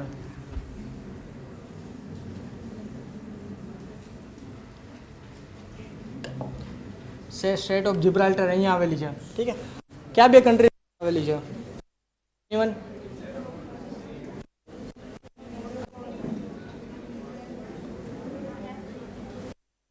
આ કન્ટ્રી છે કયું છે? પોર્ટુગલ. આ કયું છે? સ્પેન. અને આ કયું છે? મોરોક્કો. તો આઈડિયલી કેની બેની વચ્ચે હોવી જોઈએ? બટ અહીંયા જ કેવી છે કે જે અહીંની જે નધન ટીપવાળી ટેરેટરી છે ને એ યુકે હોલ્ડ કરે છે, ઠીક છે. તો આઈડિયલી અત્યારે કોઈ ક્વેશ્ચન પૂછે કે ભાઈ સ્ટેટ ઓફ જિબ્રાલ્ટર કોની બે વચ્ચે આવેલ છે, તો યુનાઇટેડ કિંગડમ અને મોરોક્કો વચ્ચે, ઠીક છે. હવે તમને એમ થાય કે ભાઈ યુકે હું અહીંયા હાટું કરતું હશે, ઠીક છે. એટલે આવડી ભટી બધી જગ્યા પાસે એવડી ટેરેટરી રાખીને એણે શું કર્યું? જસ્ટ બિકોઝ કે અહીંયા જેટલા બી ઇમ્પોર્ટન્ટ જેટલા બી અહીંયા ફોર એક્ઝામ્પલ અહીંયા ઇઝરાયલ છે, સ્પેન છે, ઇજિપ્ત છે, લિબિયા છે, મેડિટેરિયન કન્ટ્રીના જેટલા બી યુરોપિયન કન્ટ્રી છે, બ્લેક સી વાળાનો ડિરેક્ટલી એક્સેસ અહીંયાથી નથી પાસ થાય. તો જેટલા આ છે ને એક પ્રકારે મેજર ટ્રેડ રૂટ છે, ઠીક છે. અને જેટલા બી મેજર ટ્રેડ રૂટ અને ચોક પોઈન્ટ ઉપર જે બી કન્ટ્રીનો સ્ટ્રોંગ જેટલો બી હોય ને એમાં સ્ટ્રેટેજિક ઇમ્પોર્ટન્સ એનું વધી જાય, ઠીક છે. એટલે યુકેવાળાએ છે ને આ જે નધન ટીપ છે ને એણે પોતાના હાથમાં રાખેલ છે. મતલબ ઘણી વખત સ્પેનવાળા ડિમાન્ડ કરે છે કે આ પાર્ટ અમારો છે, પણ સ્ટીલ યુકેવાળા એને છોડવા માટે ઇમ્પોર્ટન્ટ નહીં કરતા. ઓલરાઈટ. આ વેસ્ટર્ન સહારા છે આઈ થિંક ડિસ્પ્યુટેડ ટેરિટરી છે કે પોતાને ઇન્ડિપેન્ડન્ટ કાઉન્ટ કરે છે, પણ સ્ટીલ કોઈ કન્ટ્રી એને રેકોગ્નાઇઝ નહીં કરતું. મોરોક્કોનો પાર્ટ છે. ઓલરાઈટ. તો જીઓપોલિટિકલ જેટલી બી ઇમ્પોર્ટન્સ ઇવેન્ટ થતી હોય ને તો એ ટાઈમે તમારે મેપ્સ જોવો ને એ ઇમ્પોર્ટન્ટ છે, ઠીક. આટલા કન્સેપ્ટ પછી હવે છે ને આપણે જીઓમોર્ફોલોજી જે ફિઝિકલ જીઓગ્રાફીનો જે સૌથી મોસ્ટ ઇમ્પોર્ટન્ટ અને લિટલ સાયન્ટિફિક જે કહેવાય ને કે ભાઈ તમે એમાં આન્સરમાં તમે કંઈ ફેક વસ્તુ તમે ના લખી શકો, જેટલી બી ટુ ધ પોઈન્ટ આજે તમને ખબર હોય તો ખબર છે, યા તો નથી ખબર તો નથી ખબર, એવો પ્રકારનો પોર્શન છે જીઓમોર્ફોલોજી. કે આમાં તમારે અન્ડરસ્ટેન્ડિંગ અને રિમેમ્બરિંગ કરવું છે ને એ વધુ ઇમ્પોર્ટન્ટ છે આન્સર લખવા માટે, ઠીક છે. તો આમાં જે આન્સર તમારા બનશે ને મોર સાયન્ટિફિક બનશે, ઠીક છે. તો સૌથી પહેલાં તો અન્ડરસ્ટેન્ડ કરવાનું છે કે ભાઈ અર્થનું ઇન્ટિરિયર કેવું છે, તો કઈ રીતે જાણવા મળે કેવું છે અંદર. કારણ કે ડેપ્થથી બિલો છે ને આપણે કોઈ ડીપ માઇનિંગ નહીં કરી શકતા જેનાથી આપણને ખબર પડે કે અંદર શું છે. તો એવી કઈ આપણે મેથડ યુઝ આજને આપણે જેટલું બી અન્ડરસ્ટેન્ડિંગ છે અર્થની અંદર કે ભાઈ કેવું છે કઈ રીતે છે, તો એ કઈ રીતે જાણવા મળ્યું આપણને ડિરેક્ટ કેટલા સોર્સ છે, તો એ બધી વસ્તુની વાત કરીએ. કે ફોર એક્ઝામ્પલ આ બધી સ્ટડી છે ને આપણે ફરીવાર જે આગળના જે પેલા મોડલ છે ને બધા એમાં આપણે યુઝ કરીશું ફોર એક્ઝામ્પલ, ઠીક છે. તો એવા ઇન્ટિરિયર આપણે જાણવું છે, ઠીક છે. તો એવી કઈ મેથડોનો આપણે યુઝ કરી શકીએ જેનાથી અર્થનું ઇન્ટિરિયર જાણી શકીએ. આઈ થિંક આ મેન્સનો ક્વેશ્ચન જ આવશે તમને અને આ મેન્સમાં ક્વેશ્ચન પૂછી બી શકે, ઠીક છે. તો તમે આઈ થિંક ડાયાગ્રામ બી બનાવી શકો આવી રીતે કે ભાઈ અત્યારે ક્યાં સોર્સિસ છે કે ડાયરેક્ટ સોર્સિસ છે ને ઇનડાયરેક્ટ સોર્સિસ. તો ડાયરેક્ટ સોર્સિસ કઈ જગ્યાએ કે જ્યાં આપણે ડિરેક્ટલી આપણને જાણવા મળતું હોય, ડિરેક્ટલી આપણે કંઈક માઇનિંગ કરીને અથવા કંઈક વસ્તુ એઝ એ એવિડન્સ યુઝ કરીને. ફોર એક્ઝામ્પલ વોલ્કેનિક ઇરપ્શન થાય છે, ઠીક છે. તો ત્યારે પછી જેમાંથી લાવા આવે છે એનું કારણ કે એ ડીપ વિધિન અર્થમાંથી આવે છે, તો તમે એનું એનાલિસિસ કરી શકો ને જે અર્થનું જે કેમિકલ સ્ટ્રક્ચર છે તમે એને ફાઇન્ડ આઉટ કરી શકો. ફોર એક્ઝામ્પલ ડીપ માઇનિંગ છે, આઈ થિંક રશિયામાં I think 11 kilometre hole deep mining કરેલી છે, જેમાંથી જેટલા બી રોક્સના જે એવિડન્સ આવેલા છે એવિડન્સ કલેક્ટ કરેલા છે અને એનું એનાલિસિસ કરેલું છે કે ભાઈ એ રોક્સમાં કયા કયા પ્રકારના મિનરલ્સ છે, એજ શું છે. તો એ એનાલિસિસ કરીને છે ને તમે ફાઇન્ડ આઉટ કરી શકો કે અર્થનું સ્ટ્રક્ચર પ્રોબેબલી આવું હશે, કારણ કે ડિરેક્ટલી ટુ ધ તો અત્યાર સુધી કોઈ ડાયરેક્ટલી એવિડન્સ મેળવ્યો નથી, ઠીક છે. તો ડાયરેક્ટ એવિડન્સ છે એનું બી કંઈક લિમિટેશન છે. ફોર એક્ઝામ્પલ જે વોલ્કેનિઝમ આવે છે, વોલ્કેનો લાવા આવે છે, ઠીક છે. તો એ મેન્ટલ બાઉન્ડ્રીમાંથી જ આવે. મેન્ટલ બાઉન્ડ્રી એટલે અરાઉન્ડ 29 કિલોમીટર 2900 કિલોમીટર અહીંયા સુધીનો જ આવે છે લાવા. મતલબ જે ફોર્મેશન આપણને જે લાવા મળે છે એની નીચે શું છે ને એનો તો ડિરેક્ટલી એવિડન્સ જ નથી. ફોર એક્ઝામ્પલ ડીપ માઇનિંગમાં તમે જો તો તમને ખાલી જે રોકના એવિડન્સ મળે છે એ 11 કિલોમીટરના જ હોય છે, એના બિલો તો તમને વેસી બી મળતા નથી. તો એટલે મતલબ એનો મતલબ શું તો કે જે ડાયરેક્ટ એવિડન્સ છે, ઠીક છે, તો એની કંઈક લિમિટેશન છે.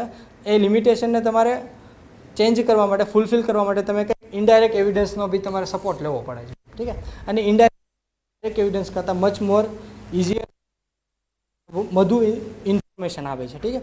ફોર એક્ઝામ્પલ મિટિયોર રેસિડ્યુ કંઈક જગ્યાએ મિટિયોર પડ્યો હોય, ઠીક છે, અવકાશમાંથી, તો એનો આપણે એનાલિસિસ કરીએ કે ફોર એક્ઝામ્પલ અર્થ બી એક સમયે બનેલી છે તો એ સેમ ટાઈમે મિટિયોર બી બનેલા છે.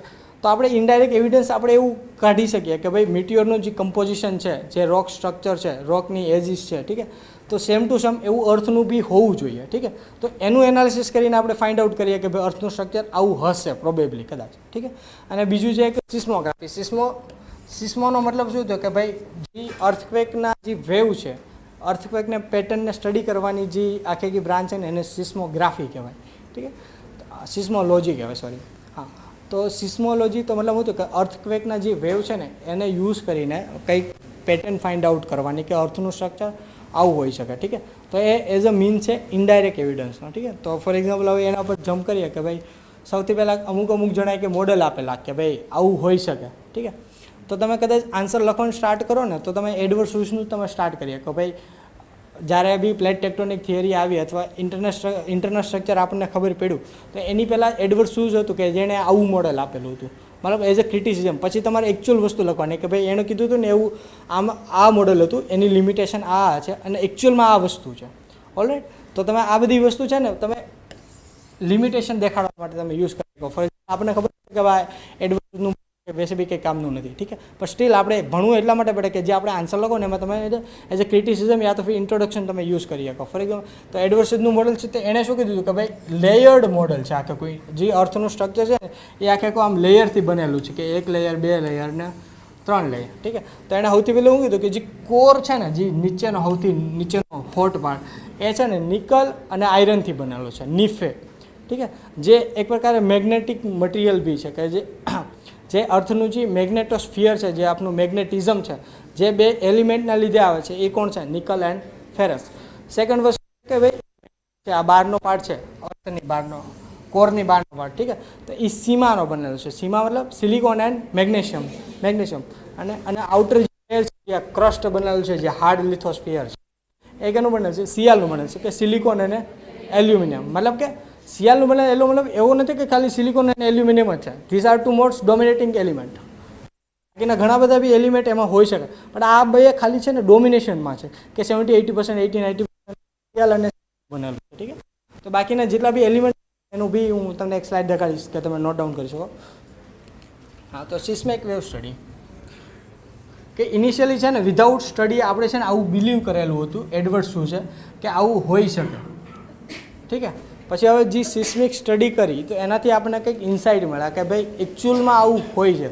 તો સિસ્મિક સ્ટડી એટલે મતલબ કે એમાં આપણે યુઝ શું કર્યું? સિસ્મિક વેવનો યુઝ કર્યો કે ભાઈ સિસ્મિક અર્થક્વેક જે વેવ્સ હોય છે એનો યુઝ કર્યો. તો એનો સૌથી પહેલાં એની પ્રોપર્ટીઝ આપણે જાણવી ઇમ્પોર્ટન્ટ છે.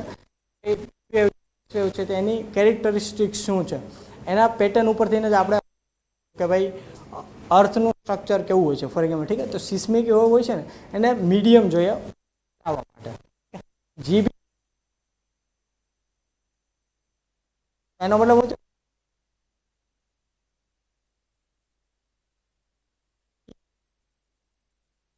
તો મતલબ કે શા માટે જાણે એ વસ્તુ ઇમ્પોર્ટન્ટ વેવની પહેલાં પ્રાયર પ્રોપર્ટી જાણીએ કે ભાઈ their behavior change with the change of the medium.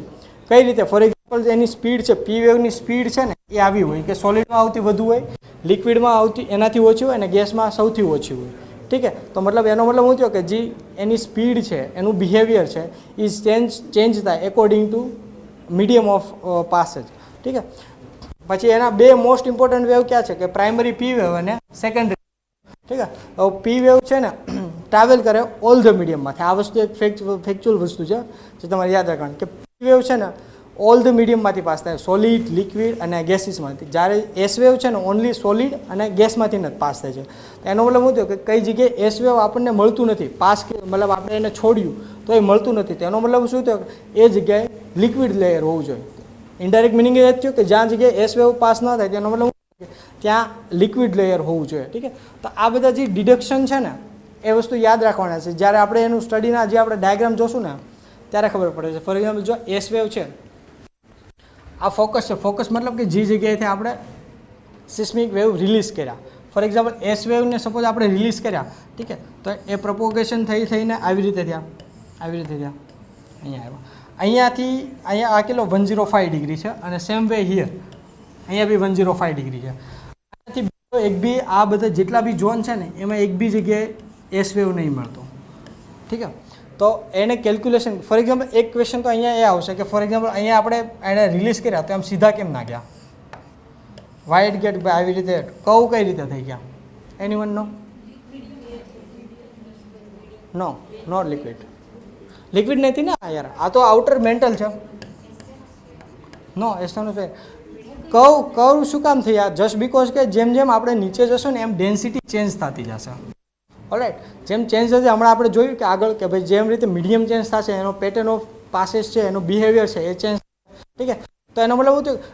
આવી રીતે આપણને મળ્યા ને એના પરથી આપણને ખબર એ ઇન્સાઇટ મળ્યું કે જે ડેન્સિટી છે ને અને ટેમ્પરેચર એકોર્ડિંગ ટુ જેમ ડેપ્થ જઈએ છે ને એમ ચેન્જ થતું જાય છે. ઠીક છે, તો આ પેટર્ન તમને ક્વેશ્ચન પૂછે કે ભાઈ ઇન્ટિરિયર ઓફ ધ અર્થ છે ક્વેશ્ચન, સિસ્મોગ્રાફી કઈ રીતે હેલ્પ કરે. ઠીક છે, તો તમે સૌથી પહેલાં તો એડવર્ડ સુઝનું મોડલ લખી નાખ્યું, પછી પી વેવ અને એસ ડાયરેક્ટ ઇનડાયરેક્ટ સૌથી પહેલાં, પછી એડવર્ડ સુઝનું મોડલ, પછી પી વેવ અને એસ વેવની કેરેક્ટરિસ્ટિક્સ લખીને પછી તમારે આ શેડો ઝોન બનાવવાનું. ફોર એક્ઝામ્પલ આ જેટલા બી એરિયામાં તમને એસ વેવ નહીં મળતા ને એને શું કહેવાય?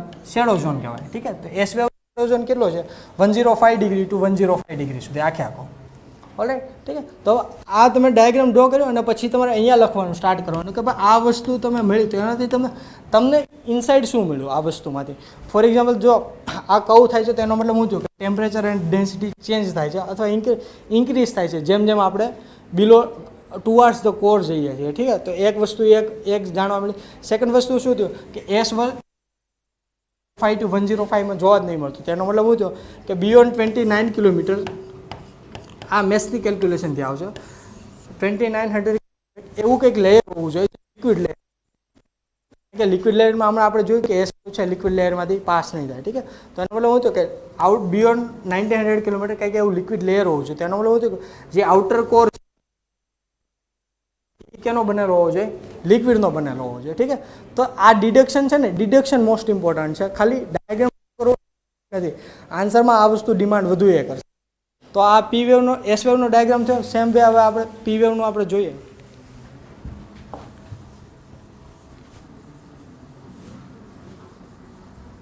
એસ વેવનો પી વેવનો ફોર એક્ઝામ્પલ જોઈએ તો અહીંયાથી આપણે ફરી વાર ચાલુ કર્યું કે આ ફોકસ એરિયા છે તો સેમ પી વેવે આવી રીતે દેખાડશે. મતલબ જે કર્વડ બિહેવિયર છે ને એ, તો એનો મતલબ શું થયો કે જે આપણે એસ વેવમાં જે આપણે ડિડક્શન કર્યું હતું કે ભાઈ જેમ જેમ નીચે જઈએ છીએ એમ ડેન્સિટી અને ટેમ્પરેચર વધતું જાય છે, એ અહીંયા એવિડન્સ મળી ગયો કે નહીં ડેફિનેટલી એ ટેમ્પરેચર અને ડેન્સિટી વધતી જાય છે. ઠીક, હવે ફોર એક્ઝામ્પલ પી એક વસ્તુ આપણે ડિસાઇડ કરી જોઈ હતી કે ભાઈ પી વેવ છે ને સોલિડ, લિક્વિડ અને ગેસ ત્રણેમાંથી પાસ થશે. તો એનો મતલબ શું થયો કે એવી જગ્યા બહુ ઓછી હશે કે જ્યાં શેડો ઝોન બનતો છે, જ્યાં આપણને નહીં મળતું હોય. ઠીક છે, ફોર એક્ઝામ્પલ એસ વેવને આપણે પી વેવને ટ્રાય કરીએ તો અહીંયા સુધી તો એને ડિરેક્ટલી મળ્યું આપણને પી વેવ. ઠીક છે, આ 105 ડિગ્રી જ છે. બરાબર, ઠીક છે, અહીંયા મળ્યું. હવે ફોર એક્ઝામ્પલ અહીંયા પછી આપણે ડિડક્ટ શું કર્યું હતું કે અહીંયા આપણું મીડિયમ ચેન્જ થાય છે કે ત્યાં લિક્વિડ કોર હોય છે. લિક્વિડ કોર આવે એટલે એનું બિહેવિયર ચેન્જ થાય છે કારણ કે અહીંયા સુધી તો સેમી મોલ્ટન હતું, સેમી મોલ્ટન હતું. હવે લિક્વિડ કોર આઉટર કોર છે એ તો લિક્વિડ છે, મીડિયમ ચેન્જ થયું તો પેટર્ન બિહેવિયર ચેન્જ થશે પી વેવની બી. તો અહીંયાથી જે ડિરેક્શનમાં ઓરિજિનલી જવું જોઈએ એની જગ્યાએથી રિફ્લેક્ટ થઈ ગયું અને ફરીવાર બીજા પેટર્નમાં આવી ગયું. Alright, simple. હવે ફોર એક્ઝામ્પલ સેમ અહીંથી. ઠીક છે, આ બધા તો સેમ એક જ મટીરિયલના છે તો એ મોસ્ટલી જે પેટર્ન એસ વેવની હતી એ જ પેટર્ન દેખાડી. ઠીક છે, હવે ફોર એક્ઝામ્પલ આની આપણે વેલોસિટી સ્ટડી જોશું ને એસ વેવની, તો વેલોસિટીમાં એવું છે કે જેમ અહીંયા વેલોસિટી હતી, અહીંયા ઓછી થઈ અને પાછી અહીંયા વધી ગઈ, પાછી ઓછી થઈ પાછી વધી ગઈ. એનો મતલબ શું થયું આપણે વેલોસિટી આપણે જોયું કે ભાઈ સોલિડમાં સૌથી વધુ હોય, લિક્વિડમાં ઓછી હોય અને ગેસમાં સૌથી ઓછી હોય. તો હવે અહીંયા વેલોસિટી વધી ગઈ, શું થયો કે એ વસ્તુ કંઈક એવી સોલિડ વસ્તુની બનેલી હોવી જોઈએ. તો એનો મતલબ શું થયો આની ઇનડાયરેક્ટ વસ્તુ આપણે શું મળી? એક તો એનો શેડો ઝોન મળ્યો કે ભાઈ શેડો ઝોન કેટલો છે 1043 ઓર 105, 103 105 બે બંને ચાલશે. ઠીક છે, તો એને સૌથી પહેલાં તો એક તો શેડો ઝોન દેખાડવાનો આપણે અહીંયાથી એટલો. પ્લસમાં બીજી વસ્તુ શું દેખાડવાની કે ભાઈ જેણે એસ વેવે જે કન્ફર્મ કર્યું હતું કે ડેન્સિટી અને ટેમ્પરેચર વધતું જાય છે એ વસ્તુ કન્ફર્મ થઈ. સેકન્ડ વસ્તુ શું થયું કે ભાઈ આઉટર લેયર છે 29 ડિગ્રીવાળું જે આઉટર કોર હતું, ઠીક છે, એ કેનું બનેલ છે? લિક્વિડ લેયરનું બનેલ છે. અને પ્લસમાં જે સોલિડ કોર છે, ઠીક છે, એ કેનો બનેલ છે? સોરી, ઇનર કોર છે એ કેનો બનેલ છે? સોલિડનો બનેલ છે. અને કમ્પોઝિશન હજી ડિરેક્ટલી હજી આપણને આમાંથી નહીં મળે કે નિકલનો છે, ફેરસનો છે કે નહીં. એ વસ્તુ આપણે કેનાથી યુઝ કરશું? જે એડવર્ડ સુસે જે મોડેલ આપેલું હતું કે ભાઈ કયો વસ્તુ કેનાથી બનેલી છે એ વસ્તુ જ આપણે હજી ડિરેક્ટલી યુઝ કરશું. ठीक है। तो आ सिंपल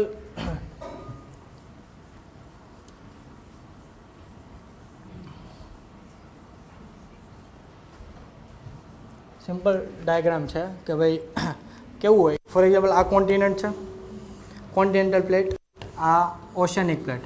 हवे आमांथी तमने शुं मळ्युं कि कॉन्टिनेंटल प्लेट थीकर होय छे, ओशियनिक प्लेट थिनर होय छे। ऑलराइट, आ शुं थयुं लिथोस्फियर थयुं, नीचेनुं आखेલું आ asthenosphere, outer mantle, inner mantle, outer core, inner core. हवे जो आ कॉन्सेंट्रिक फॉर एक्जाम्पल आ तो આપણે અર્થનો એક ખાલી પાઈ શેપ આપણે કાઢ્યો। ફોર એક્ઝામ્પલ આખી આખું અર્થ હોત આમ તો આખે આખું આમ સર્કલ બનત। રાઈટ, તો આનો મતલબ શું કે અર્થનું જે સ્ટ્રક્ચર છે એ કોન્સન્ટ્રિક ઝોનલ સ્ટ્રક્ચર છે। ઠીક છે, તો તમે જ્યારે કન્ક્લુઝન લખો તો તમારે કન્ક્લુઝન આવું હોવું જોઈએ કે ભાઈ આ બધી પૂરેપૂરી સ્ટડી ઉપરથી આપણને શું મળ્યું કે ભાઈ અર્થનું સ્ટ્રક્ચર છે ને એ કોન્સન્ટ્રિક ઝોનલ સ્ટ્રક્ચર છે, ક્યાં ક્યાં લેયર છે, મતલબ છેલ્લે તમે જે ડાયાગ્રામ બનાવો ને એ સમથિંગ લાઈક આવો હોવો જોઈએ। ઠીક છે, આ વસ્તુનો। હવે આજે આમાં તમે ડેપ્થ બી દેખાડી શકો। ફોર એક્ઝામ્પલ આ 200 કિલોમીટર છે, અહીંયા suppose inner core outer core 29 kilometre, આ 6400 કિલોમીટર। ઠીક છે, આ બધી તમે 6 બી તમે દેખાડી શકો કે કેટલા ડેપ્થ ઉપર કયું લેયર મળે છે એ બધી વસ્તુ। ઠીક છે, ઓલરાઈટ। હા, હવે જો હું આ તમને વાત કરતો હતો કે અર્થમાં ક્યાં ક્યાં સૌથી મોસ્ટ ઇમ્પોર્ટન્ટ એલિમેન્ટ આવેલા છે એ। ઠીક છે, અર્થ એ હોલ, આખે આખા અર્થની આપણે વાત કરીએ ને તો સૌથી વધુ કયું છે? આયરન। આયરન આમાં 3 થી 4 જ મોસ્ટ ઇમ્પોર્ટન્ટ જે ક્વેશ્ચનમાં પૂછતા હોય ને એવું છે, બધા તમારે યાદ રાખવાની જરૂર નથી। તો એમાં સૌથી વધુ શું છે? એક તો આયરન છે, ઓક્સિજન છે, સિલિકોન છે, મેગ્નેશિયમ છે ને એલ્યુમિનિયમ છે। આ 5 વસ્તુ છે ને તમારે ખાલી એ વસ્તુ સિક્વન્સમાં યાદ રાખવાની છે કે અર્થ આખા હોલની વાત કરો ને તો એમાં સૌથી વધુ શું છે? આયરન છે, પછી નેક્સ્ટ ઓક્સિજન છે, નેક્સ્ટ સિલિકોન છે, નેક્સ્ટ મેગ્નેશિયમ છે અને નેક્સ્ટ એલ્યુમિનિયમ છે। સેમ વે ખાલી અર્થના ક્રસ્ટની વાત કરો, અર્થનું ક્રસ્ટ એટલે આ ખાલી જે અર્થનું લિથોસ્ફિયર અને કોન્ટિનેન્ટલ પ્લેટની આખે ખાલી આ ઉપરનો પાર્ટ જેના ઉપર અત્યારે આપણે રહીએ છીએ। ઠીક છે, તો ખાલી એટલા પાર્ટની વાત કરો ને તો સૌથી વધુ ઇમ્પોર્ટન્ટ શું છે? એમાં ઓક્સિજન વધુ છે। ઠીક છે, સેકન્ડ છે સિલિકોન છે, થર્ડ એલ્યુમિનિયમ છે, પછી આયરન છે અને પછી મેગ્નેશિયમ છે। ઠીક છે, તો આ સિક્વન્સ એઝ ઇટ ઇઝ તમને યાદ હોવું જોઈએ। હવે તમને એમ થાય કે ભાઈ શું જો ક્યાં છે? હા, સાયલન્ટ પ્લીઝ। હલો, હા, હવે તમને ક્વેશ્ચન એ થાય કે ભાઈ અર્થની જમીન છે, ઠીક છે, તો એ તમને ઓક્સિજન કઈ રીતે મળે છે? મતલબ આપણે એટમોસ્ફિયરમાં તો ફ્રી ઓક્સિજન આપણે જોયો કે ભાઈ O2 મળે છે, તો અર્થમાં કઈ રીતે ઓક્સિજન મળે છે? અર્થના જમીનમાં જે ઓક્સિજન મળે છે ને એ ફ્રી ઓક્સિજન નહીં હોતો, યા તો ફ્રી કોઈ એઝ અ ઓક્સાઇડ સ્વરૂપમાં મળે। ફોર એક્ઝામ્પલ સિલિકોન ઓક્સાઇડ છે તો એ સિલિકોન હારે ઓક્સાઇડ રૂપમાં હોય છે, મતલબ ફ્રી ઓક્સિજન નહીં મળતો કે જેનાથી આપણે યુઝ કરી શકીએ અને બ્રિધિંગ માટે યુઝ કરીએ। ઠીક છે, તો એ એવી રીતે હોય છે। ઠીક છે, તો આ વસ્તુ એક યાદ રાખવાની છે। હા, હવે આટલામાંથી કઈ આ નેક્સ્ટ કન્સેપ્ટ છે, આટલામાંથી કોઈને ક્વેશ્ચન હોય તો પૂછી શકો। કંઈ ના સમજાણું હોય, કોઈ ડાયાગ્રામ ડ્રો કરવાનો હોય?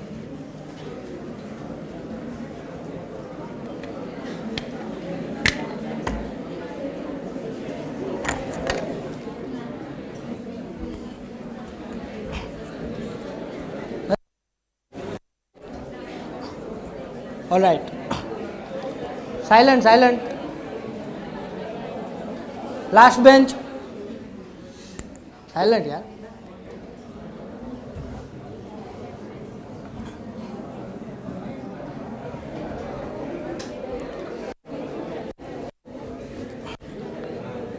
હવે નેક્સ્ટ કન્સેપ્ટ છે રોક સાયકલ। નેક્સ્ટ કન્સેપ્ટ છે રોક સાયકલ, મતલબ કે ડિફરન્ટ ટાઈપ્સ ઓફ રોક ક્યાં ક્યાં મળે છે, એમાંથી બીજા રોકમાં કઈ રીતે કન્વર્ટ થાય છે અને કઈ જગ્યાએ ક્યાં રોક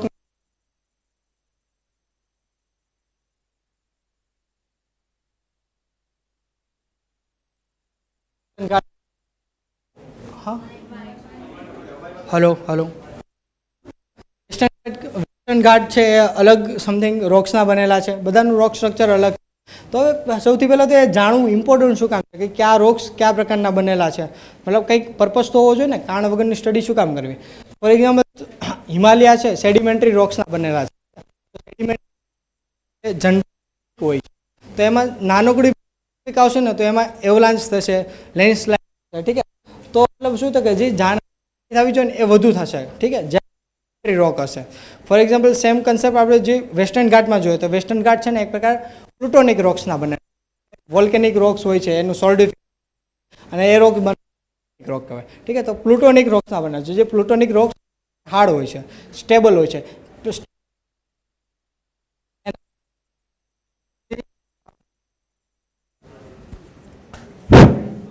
હા, નાનો મોટો જે અર્થક્વેક આવશે ને તો એ આરામથી મતલબ સહન કરી લેશે. જ્યાં અર્થક્વેકને એટલી બધી ઇમ્પેક્ટ નહીં આવે ને લેન્ડસ્લાઇડ નહીં આવે. તો યુપીએસસી મેથ્સમાં GS2માં GS1માં વેસ્ટર્ન ઘાટમાં લેન્ડસ્લાઇડ ઓછી થાય છે અને હિમાલયમાં વધુ થાય છે. તેના રીઝન ડિફરન્શિએટ કરવાના હતા. એક રીઝન એ હતું કે ભાઈ બંને અલગ અલગ રોક સ્ટ્રક્ચરથી બનેલા છે. ઠીક છે, તો રોક કયા પ્રકારના રોક આવશે, કયા પ્રકારનું હજારથી સસેપ્ટેબલ હશે. ઠીક છે, તો એ એક મેજર રીઝન. તો મોસ્ટલી 3 પ્રકારના છે કે ઇગ્નિયસ રોક, મેટાફોર્મસ રોક અને રોક્સ. હવે રોક સાયકલની વાત કરો તો ફોર એક્ઝામ્પલ પ્લેટ ટેક્ટોનિક્સથી આપણે છે ને આઈડેન્ટિફાઈ કરશો કે ભાઈ માઉન્ટેન કઈ રીતે બને છે. ઠીક છે, તો એક વખત માઉન્ટેન બની ગયું ફોર એક્ઝામ્પલ. ઠીક છે, તો માઉન્ટેન અલ્ટિટ્યૂડ હોવાનું તો એમાંથી ન્યુમરસ રિવર્સ સ્ટ્રીમ્સ બધી સ્ટાર્ટ થશે પાસ થવાની. તો જેમ જેમ એ પાસ થશે તો એમ શું કરશે, વેધરિંગ ચાલુ થશે આનું રોક્સનું. ઠીક છે, અને વેધરિંગથી જેટલા બી ડિપોઝિટ થશે, જે સેડિમેન્ટ આવશે તો એક બધા ડિપોઝિટ કરશે. તો એનાથી આખું એક લેયર સ્ટ્રક્ચર બનશે. ઠીક છે, તો જે લેયર સ્ટ્રક્ચર બને ને એને કહેવાય સેડિમેન્ટરી રોક્સ.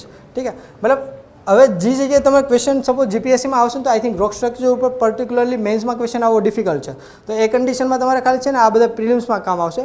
તો તમારે આ બધી વસ્તુમાં છે ને એક એક ખાલી કીવર્ડ યાદ રાખવાનું કે જે જગ્યાએ લેયર સ્ટ્રક્ચર આવશે ને એ આખે આખો કયો હશે, આખે આખો સેડિમેન્ટરી રોક્સ. હવે જે સેડિમેન્ટરી રોક્સ છે ઓવર પીરિયડ ઓફ ટાઈમ એમાં એડિશન થશે તો એમાં ટેમ્પરેચર અને પ્રેશર જેમ નીચે જતું હશે એમ ટેમ્પરેચર અને હીટ અને પ્રેશર વધતું જશે. તો એ સેડિમેન્ટરી રોક કેમાં કન્વર્ટ થઈ જશે, મેટાફોર્મસ રોક્સમાં. ઠીક છે, હવે મેટાફોર્મસ રોક્સ છે ને આખે આખું ફોર એક્ઝામ્પલ એનું મેલ્ટિંગ થઈ જાય, ટેમ્પરેચર એટલું બધું બહુ હાઈ થઈ જાય. ઠીક છે, તો એ મેલ્ટિંગ થઈને કયો બનાવશે, આખે આખો ઇગ્નિયસ રોક, લાવા રોક્સ. ઠીક છે, અને એ ફરીવાર અપલિફ્ટ થઈ જાય. ઠીક છે, તો એ ફરીવાર અપલિફ્ટ થઈ જાય, રીબાઉન્ડ થઈ જાય. અને પ્લેટ ટેક્ટોનિક્સમાં આપણે જોશું કે ભાઈ કઈ રીતે કન્વર્જન પ્લેટ બાઉન્ડ્રીથી જે પ્લુટોનિક લાવા રોક્સ હતો એ બનીને ફરીવાર કયો બનાવશે, માઉન્ટેન એન્ડ વોલ્કેનો. ઠીક છે, તો આખે આમ સાયકલ ચાલતી રહેશે. ફોર એક્ઝામ્પલ અહીંયા મેટાફોર્મસ રોક છે. ઠીક છે, હવે એનું અપલિફ્ટમેન્ટ થઈ જાય ફરીવાર ફોર એક્ઝામ્પલ પ્લેટ ટેક્ટોનિક્સથી. ઠીક છે, તો ફરીવાર કયો પાછું હિમાલય બની જાય, મતલબ માઉન્ટેન બની જશે. ફરીવાર એનું વેધરિંગ થશે, સેડિમેન્ટરી રોક બનશે. હવે સેડિમેન્ટરી રોક છે ડિરેક્ટલી એનો અંડર પ્રેશર ઇન્ટેન્સ પ્રેશર થશે તો ડિરેક્ટલી કેમાં કન્વર્ટ થઈ જશે, ઇગ્નિયસ રોકમાં. મતલબ કે એક રોક છે એ બીજા રોકમાં ઇન્સ્ટન્ટલી બી કન્વર્ટ થઈ શકાય, હીટ અને પ્રેશરથી ઇન્સ્ટન્ટ મેલ્ટિંગ બી થઈ શકાય અને એનું ડિરેક્ટલી અપલિફ્ટમેન્ટ બી થઈ જાય. ફોર એક્ઝામ્પલ આ સેડિમેન્ટરી રોક છે, ડિરેક્ટલી એનું અપલિફ્ટમેન્ટ થઈ ગયું તો ડિરેક્ટલી શું બની જશે, ફરીવાર માઉન્ટેન બની જશે. ફરીવાર વેધરિંગ થશે, ફરીવાર સેડિમેન્ટરી રોક બનશે, ફરીવાર ઇગ્નિયસ મેટાફોર્મસ રોક બનશે, ફરીવાર અપલિફ્ટમેન્ટ થશે. મતલબ કે એક જે મિનરલ્સ હોય છે અથવા જે એક મટીરિયલ હોય છે એનું વારંવાર કન્ટિન્યુઅસલી એકબીજામાં કન્વર્ઝેશન થતું હોય છે. રીઝન એના ક્યાં છે, એક તો હીટ અને પ્રેશર અને બીજું શું છે, વેધરિંગ, અને થર્ડ શું છે, અપલિફ્ટમેન્ટ. તો ક્યારેક તમને રોક સાયકલ પૂછે, કદાચ ઇનકેસ કદાચ મેન્સમાં પૂછે તો 3 પાર્ટમાં તમારો આન્સર હોવો જોઈએ. ફોર એક્ઝામ્પલ અપલિફ્ટમેન્ટ લખવાની તો એમાં પ્લેટ ટેક્ટોનિક્સની જેટલી બી થિયરી છે એમાં કઈ રીતે માઉન્ટેન બને છે. ઠીક છે, એ વસ્તુ એ આસ્પેક્ટ તમારે એક્સપ્લેન કરવાનો. સેકન્ડ હીટ અને પ્રેશરવાળો આસ્પેક્ટ એક્સપ્લેન કરવાનો. અને થર્ડ અપલિફ્ટમેન્ટવાળો. ઠીક છે, હા, હીટ એન્ડ પ્રેશરવાળો. ઓલરાઈટ, 3 વસ્તુ એક્સપ્લેન કરી એટલે રોક સાયકલ આટલામાં તો આન્સર થઈ જશે. ઓલરાઈટ, હવે કયા જે પર્ટિક્યુલર રોક્સ છે એની કેરેક્ટરિસ્ટિક્સ જાણવી ઇમ્પોર્ટન્ટ. તો કઈ કેરેક્ટરિસ્ટિક્સ હોય છે તો એ એકવાર જોઈ લઈએ બ્રીફમાં. કે ઇગ્નિયસ રોક્સ છે તો એ કઈ રીતે બને છે કે સોલિડિફિકેશન ઓફ લાવાના લીધે. ઠીક છે, અને લાવા બને છે તો એક પ્રકારે ક્રિસ્ટલાઇન રોક બને છે. લાવા હોય ને તો એમાં કોઈ એક પ્રકારે લેયર નહીં હોતું. ઠીક છે, અને સેકન્ડ છે કે બિકોઝ એન્ટાયર લાવા ઇઝ સોલિફાય, અને થર્ડ ઇઝ ક્રિસ્ટલાઇન રોક હોય છે. અને પ્લસમાં એમાં કોઈ ફોસિલ નહીં મળતા કારણ કે ટેમ્પરેચર અને પ્રેશર જ એટલું હાઈ હોય છે કે જેટલા બી ફોસિલ હશે એ ખુદ એમાં નાશ થઈ જાય છે. તો આમાં એક પ્રકાર અનફોસિલાઇઝ્ડ રોક કહેવાય, ક્રિસ્ટલાઇન સ્ટ્રક્ચર હોય છે. લાવાથી સોલિડિફિકેશનથી બને છે, કોઈ સ્ટ્રેટા કોઈ હોતો નથી, ઠીક છે. અને સેકન્ડ છે સેડિમેન્ટરી રોક્સ, તો સોલિડિફિકેશન પ્રોસેસથી બને. આમાં પૂરેપૂરા લેયર હશે, ફોસિલ બી જોવા મળશે, ઇરોઝન ઓફ ધ રોક્સ થાય, પછી ડિપોઝિશન થાય, એનાથી કમ્પેક્શન બને પ્રેશરના લીધે, આખી લેયર સ્ટ્રક્ચર બને તો એને લિથિફિકેશન કહેવાય. સ્ટ્રેટિફાઈડ રોક હોય છે, જે હમણાં આપણે સ્ટ્રક્ચર જોયું. ફોસિલ બી હોઈ શકે, કારણ કે આમાં તો એટલું બધું ટેમ્પરેચર નથી, ઠીક છે. તો આમાં પ્રોબેબિલિટી છે કે ફોસિલ હોઈ શકે. ઇનફેક્ટ મધ્યપ્રદેશમાં આખો એક ફોસિલ નેશનલ પાર્ક આવેલો છે, જે આખો સેડિમેન્ટરી રોક્સથી બનેલો છે મધ્યપ્રદેશમાં, ઠીક છે. તો એ બી તમે આઈડેન્ટિફાઈ કરી શકો. નેક્સ્ટ છે મેટામોર્ફિક્સ રોક, કે ઇગ્નિયસ અને સેડિમેન્ટરી રોક્સ છે ને હીટ અને પ્રેશરમાં ચેન્જ થાય, હીટ અને પ્રેશર, તો એ કેમાં કન્વર્ટ થઈ શકે? મેટાફોર્મસ રોકમાં, ઠીક છે. આમાં હવે ફોર એક્ઝામ્પલ ક્રિસ્ટલાઇન રોકમાંથી તો ફોસિલ નહીં હોય, કારણ કે હીટ અને પ્રેશર જ એટલું વધુ કે જેટલા બી ફોસિલ હશે ને એ ઓલરેડી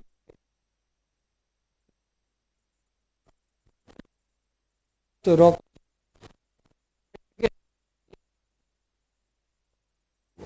ગયા છે. અચ્છા, હજી ટાઈમ છે આઈ થિંક, ઠીક છે. Concept last, alright. Geological time scale.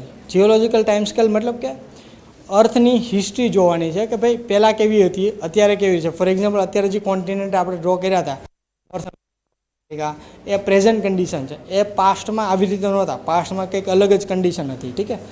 તો of time, years of a time, કે અર્થના જે કોન્ટિનેન્ટ છે, ઓશિયન છે, એ કઈ રીતે ચેન્જ થયા છે, તો એ આઈડેન્ટિફાઈ કરવા માટે આપણે શું કરીએ? જીઓલોજિકલ ટાઈમ સ્કેલ યુઝ કરીએ. ફોર એક્ઝામ્પલ હિસ્ટ્રીમાં ટાઈમ સ્કેલ જોવો તો કેટલી આવે? 2000-3000 સાલની આવે મોસ્ટલી. આમાં જિયોગ્રાફીમાં 2000-3000 સાલે કંઈ ફરક જ ના પડે.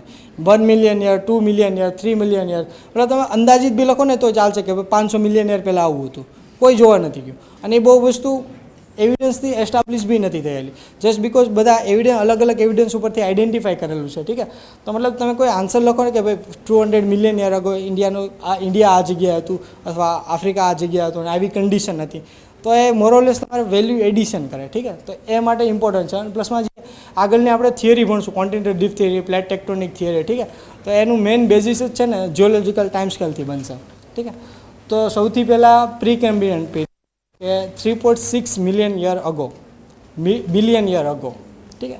તો ઇન્ડિયા જે પ્રેઝન્ટ કન્ડિશન, જે લેન્ડ માસ છે ને સમથિંગ લાઈક આવી રીતે કન્સોલિડેટ હતું એક જ જગ્યાએ, ઠીક છે. એ આખે આખો સુપર કોન્ટિનેન્ટ હતો, બધા લેન્ડ માસ એક જ જગ્યા હતો, તો એને શું કહેતા? રોડિનિયા કહેતા. અને આસપાસનો જે એરિયા છે એનો શું કહે? એરિયા આખે આખો વોટરથી સબમર્જ હતો, ઠીક છે. હવે નેક્સ્ટ ચેન્જ થયું, ડિવિઝન આખે આખા થઈ ગયા, તો બધા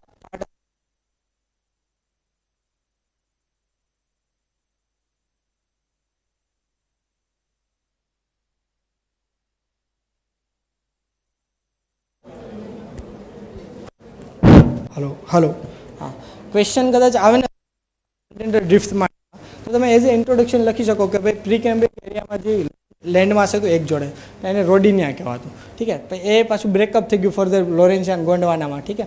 ફરીવાર પાછો અમુક ટાઈમ પછી બધા ફરીવાર કોન્ટિનેન્ટ બધા એક જોડે મળી ગયા, ઠીક છે. તો એને ફરીવાર શું કીધું? પેન્જિયા કીધું, ઠીક છે. તો આ પેન્જિયામાં પ્રેઝન્ટ કન્ડિશન ઉપરવાળું છે, અને લોરેન્સિયા હમણાં ડિવિઝન થશે over a period of time.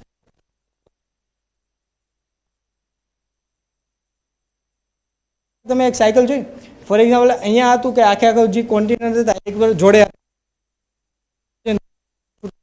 ફરીવાર એક સાયકલ છે, એને સાયકલને કહેવાય વિલ્સન સાયકલ કહેવાય, ઠીક છે.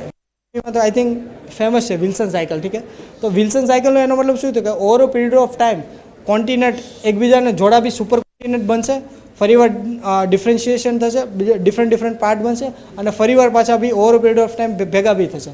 તો અત્યારે શું કેવું સેપરેશનનો ફેસ ચાલે, કન્ટ્રી જે કોન્ટિનેન્ટ છે બધા અલગ અલગ થઈ રહ્યા છે, ઠીક છે. તો ઓર જે આપણે હમણાં જોયું હતું પેન્જિયા હતું, ઠીક છે. તો ફરીવાર સુપર કોન્ટિનેન્ટ બન્યો તેને શું કહેવાતું? પેન્જિયા, ઠીક છે. હવે પાછો એ ફરીવાર બ્રેકઅપ થશે, અને કેમાં બ્રેકઅપ થશે? લોરેન્સિયાના અને ગોંડવાના લેન્ડમાં, ઠીક છે. હવે એની વચ્ચે જે આ સી છે થેથીસ સી, એ આપણા પર્ટિક્યુલરલી આપણા માટે ઇમ્પોર્ટન્ટ છે. કદાચ યુરોપિયનવાળા જિયોગ્રાફી ભણશે તો થેથીસ સી નહીં ઇમ્પોર્ટન્ટ, કારણ કે હિમાલયાસ જે બનેલો છે, ઠીક છે, તો એમાં જે સેડિમેન્ટ્સ આવેલા છે, જે સેડિમેન્ટ્સ છે ને એ થેથીસ સીના છે, ઠીક છે. તો એના માટે આપણે ઇમ્પોર્ટન્ટ છે કે થેથીસ સીને બી સ્ટડી કરવું. ઠીક છે. ફરીવાર ગોંડવાના બી બ્રેકઅપ થશે. સાઉથ આફ્રિકા છે, સાઉથ અમેરિકા, અરેબિયન પેનિન્સુલા છે, ઇન્ડિયા છે, એન્ટાર્કટિકા છે અને ઓસ્ટ્રેલિયા છે. ઠીક છે. હવે જો આ વસ્તુ આગળ છે ને આ ડાયાગ્રામ એટલા માટે જે અત્યારે પ્રેઝન્ટ ડિસ્ટ્રીબ્યુશન છે એનિમલ્સનું અને બર્ડ્સનું, ફ્લોરા ફોના, ઠીક છે. તો એના માટે જે આ પ્લેટ ટેક્ટોનિક થિયરી છે ને એ મેજર ઇમ્પોર્ટન્ટ છે. ફોર એક્ઝામ્પલ આ ટાઈમમાં છે ને એક અહીંયા ન્યૂ વર્લ્ડના મંકી મળતા અહીંયા, ઠીક છે. અને એ સેમ મંકી છે ને આપણા ઇન્ડિયાના કર્ણાટકા ફોરેસ્ટમાં મળે છે. ઠીક છે. તો એનો મતલબ શું છે, over a period of time એવો હશે કે જ્યારે છે ને આફ્રિકાનો આ પાર્ટ અને કર્ણાટકાના જે ફોરેસ્ટ છે ને એકબીજાને નજીક હોવા જોઈએ, જ્યાંથી મંકી એકબીજા અહીંયાથી અહીંયા ટ્રાન્સફર કરી. Over a period of time પછી ઇન્ડિયા અહીંયા આવી ગયું, એટલે શું થયું કે જેટલા અહીંયા મંકી હતા ને એ બધા કન્ફાઇન થઈ ગયા કર્ણાટકા ફોરેસ્ટમાં. ઠીક છે. તો મતલબ પ્રેઝન્ટ ડિસ્ટ્રીબ્યુશન ઓફ એનિમલ છે, ફ્લોરા છે, ફોના છે, પર્ટિક્યુલર અન્ડરસ્ટેન્ડ કરવા માટે બી over a period of time કે કોઈ પાર્ટ કઈ જગ્યાએ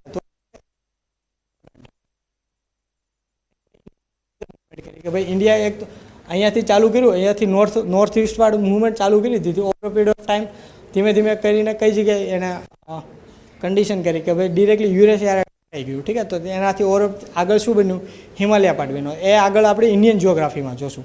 ઠીક છે. અને એ ટાઈમે જ સપોઝ અહીંયાથી ઇન્ડિયા નોર્થવર્ડ મૂવમેન્ટ કરતું હતું ને ત્યારે અહીંયા શું હતું, હોટસ્પોટ વોલ્કેનો. હોટસ્પોટ વોલ્કેનો છે ને એ one of the type of volcano છે જ્યાંથી કન્ટિન્યુઅસલી લિમ્બ ઓફ વોલ્કેનિઝમ ચાલુ રહેશે. ત્યાં કોઈ મતલબ મેજર અવાજ જોડે જે એક્સપ્લોઝન થવું છે ને એ એક્સપ્લોઝન નહીં હોય, સાયલન્ટ વોલ્કેનો હશે. ઠીક છે. તો એ વોલ્કેનો અહીંયા સ્ટાર્ટ થઈ ગયો યુરેશિયનમાં. અને આખે જે ઇન્ડિયાનો જે આ પાર્ટ છે, ઠીક છે, જે આપણે અત્યારે મોસ્ટલી કહીએ છીએ કે એક પ્રકાર સ્ટેબલ ક્રેટોનિક રોકથી બનેલો છે, વોલ્કેનિઝમ રોકથી બનેલો છે, જે અહીંયા બ્લેક સોઇલ ને ડેક્કન પ્લેટુ ને આવેલું છે. ઠીક છે. તો એ વસ્તુ છે ને અહીંયાથી એ ટાઈમે બનેલું છે. ઠીક છે. હા, તો હવે 3 મેજર થિયરી આપણે જે જોવાની છે, આજે જોવાની છે કે કાલે જોવી છે? ઓલરાઈટ. કોઈને ક્વેશ્ચન? ગો.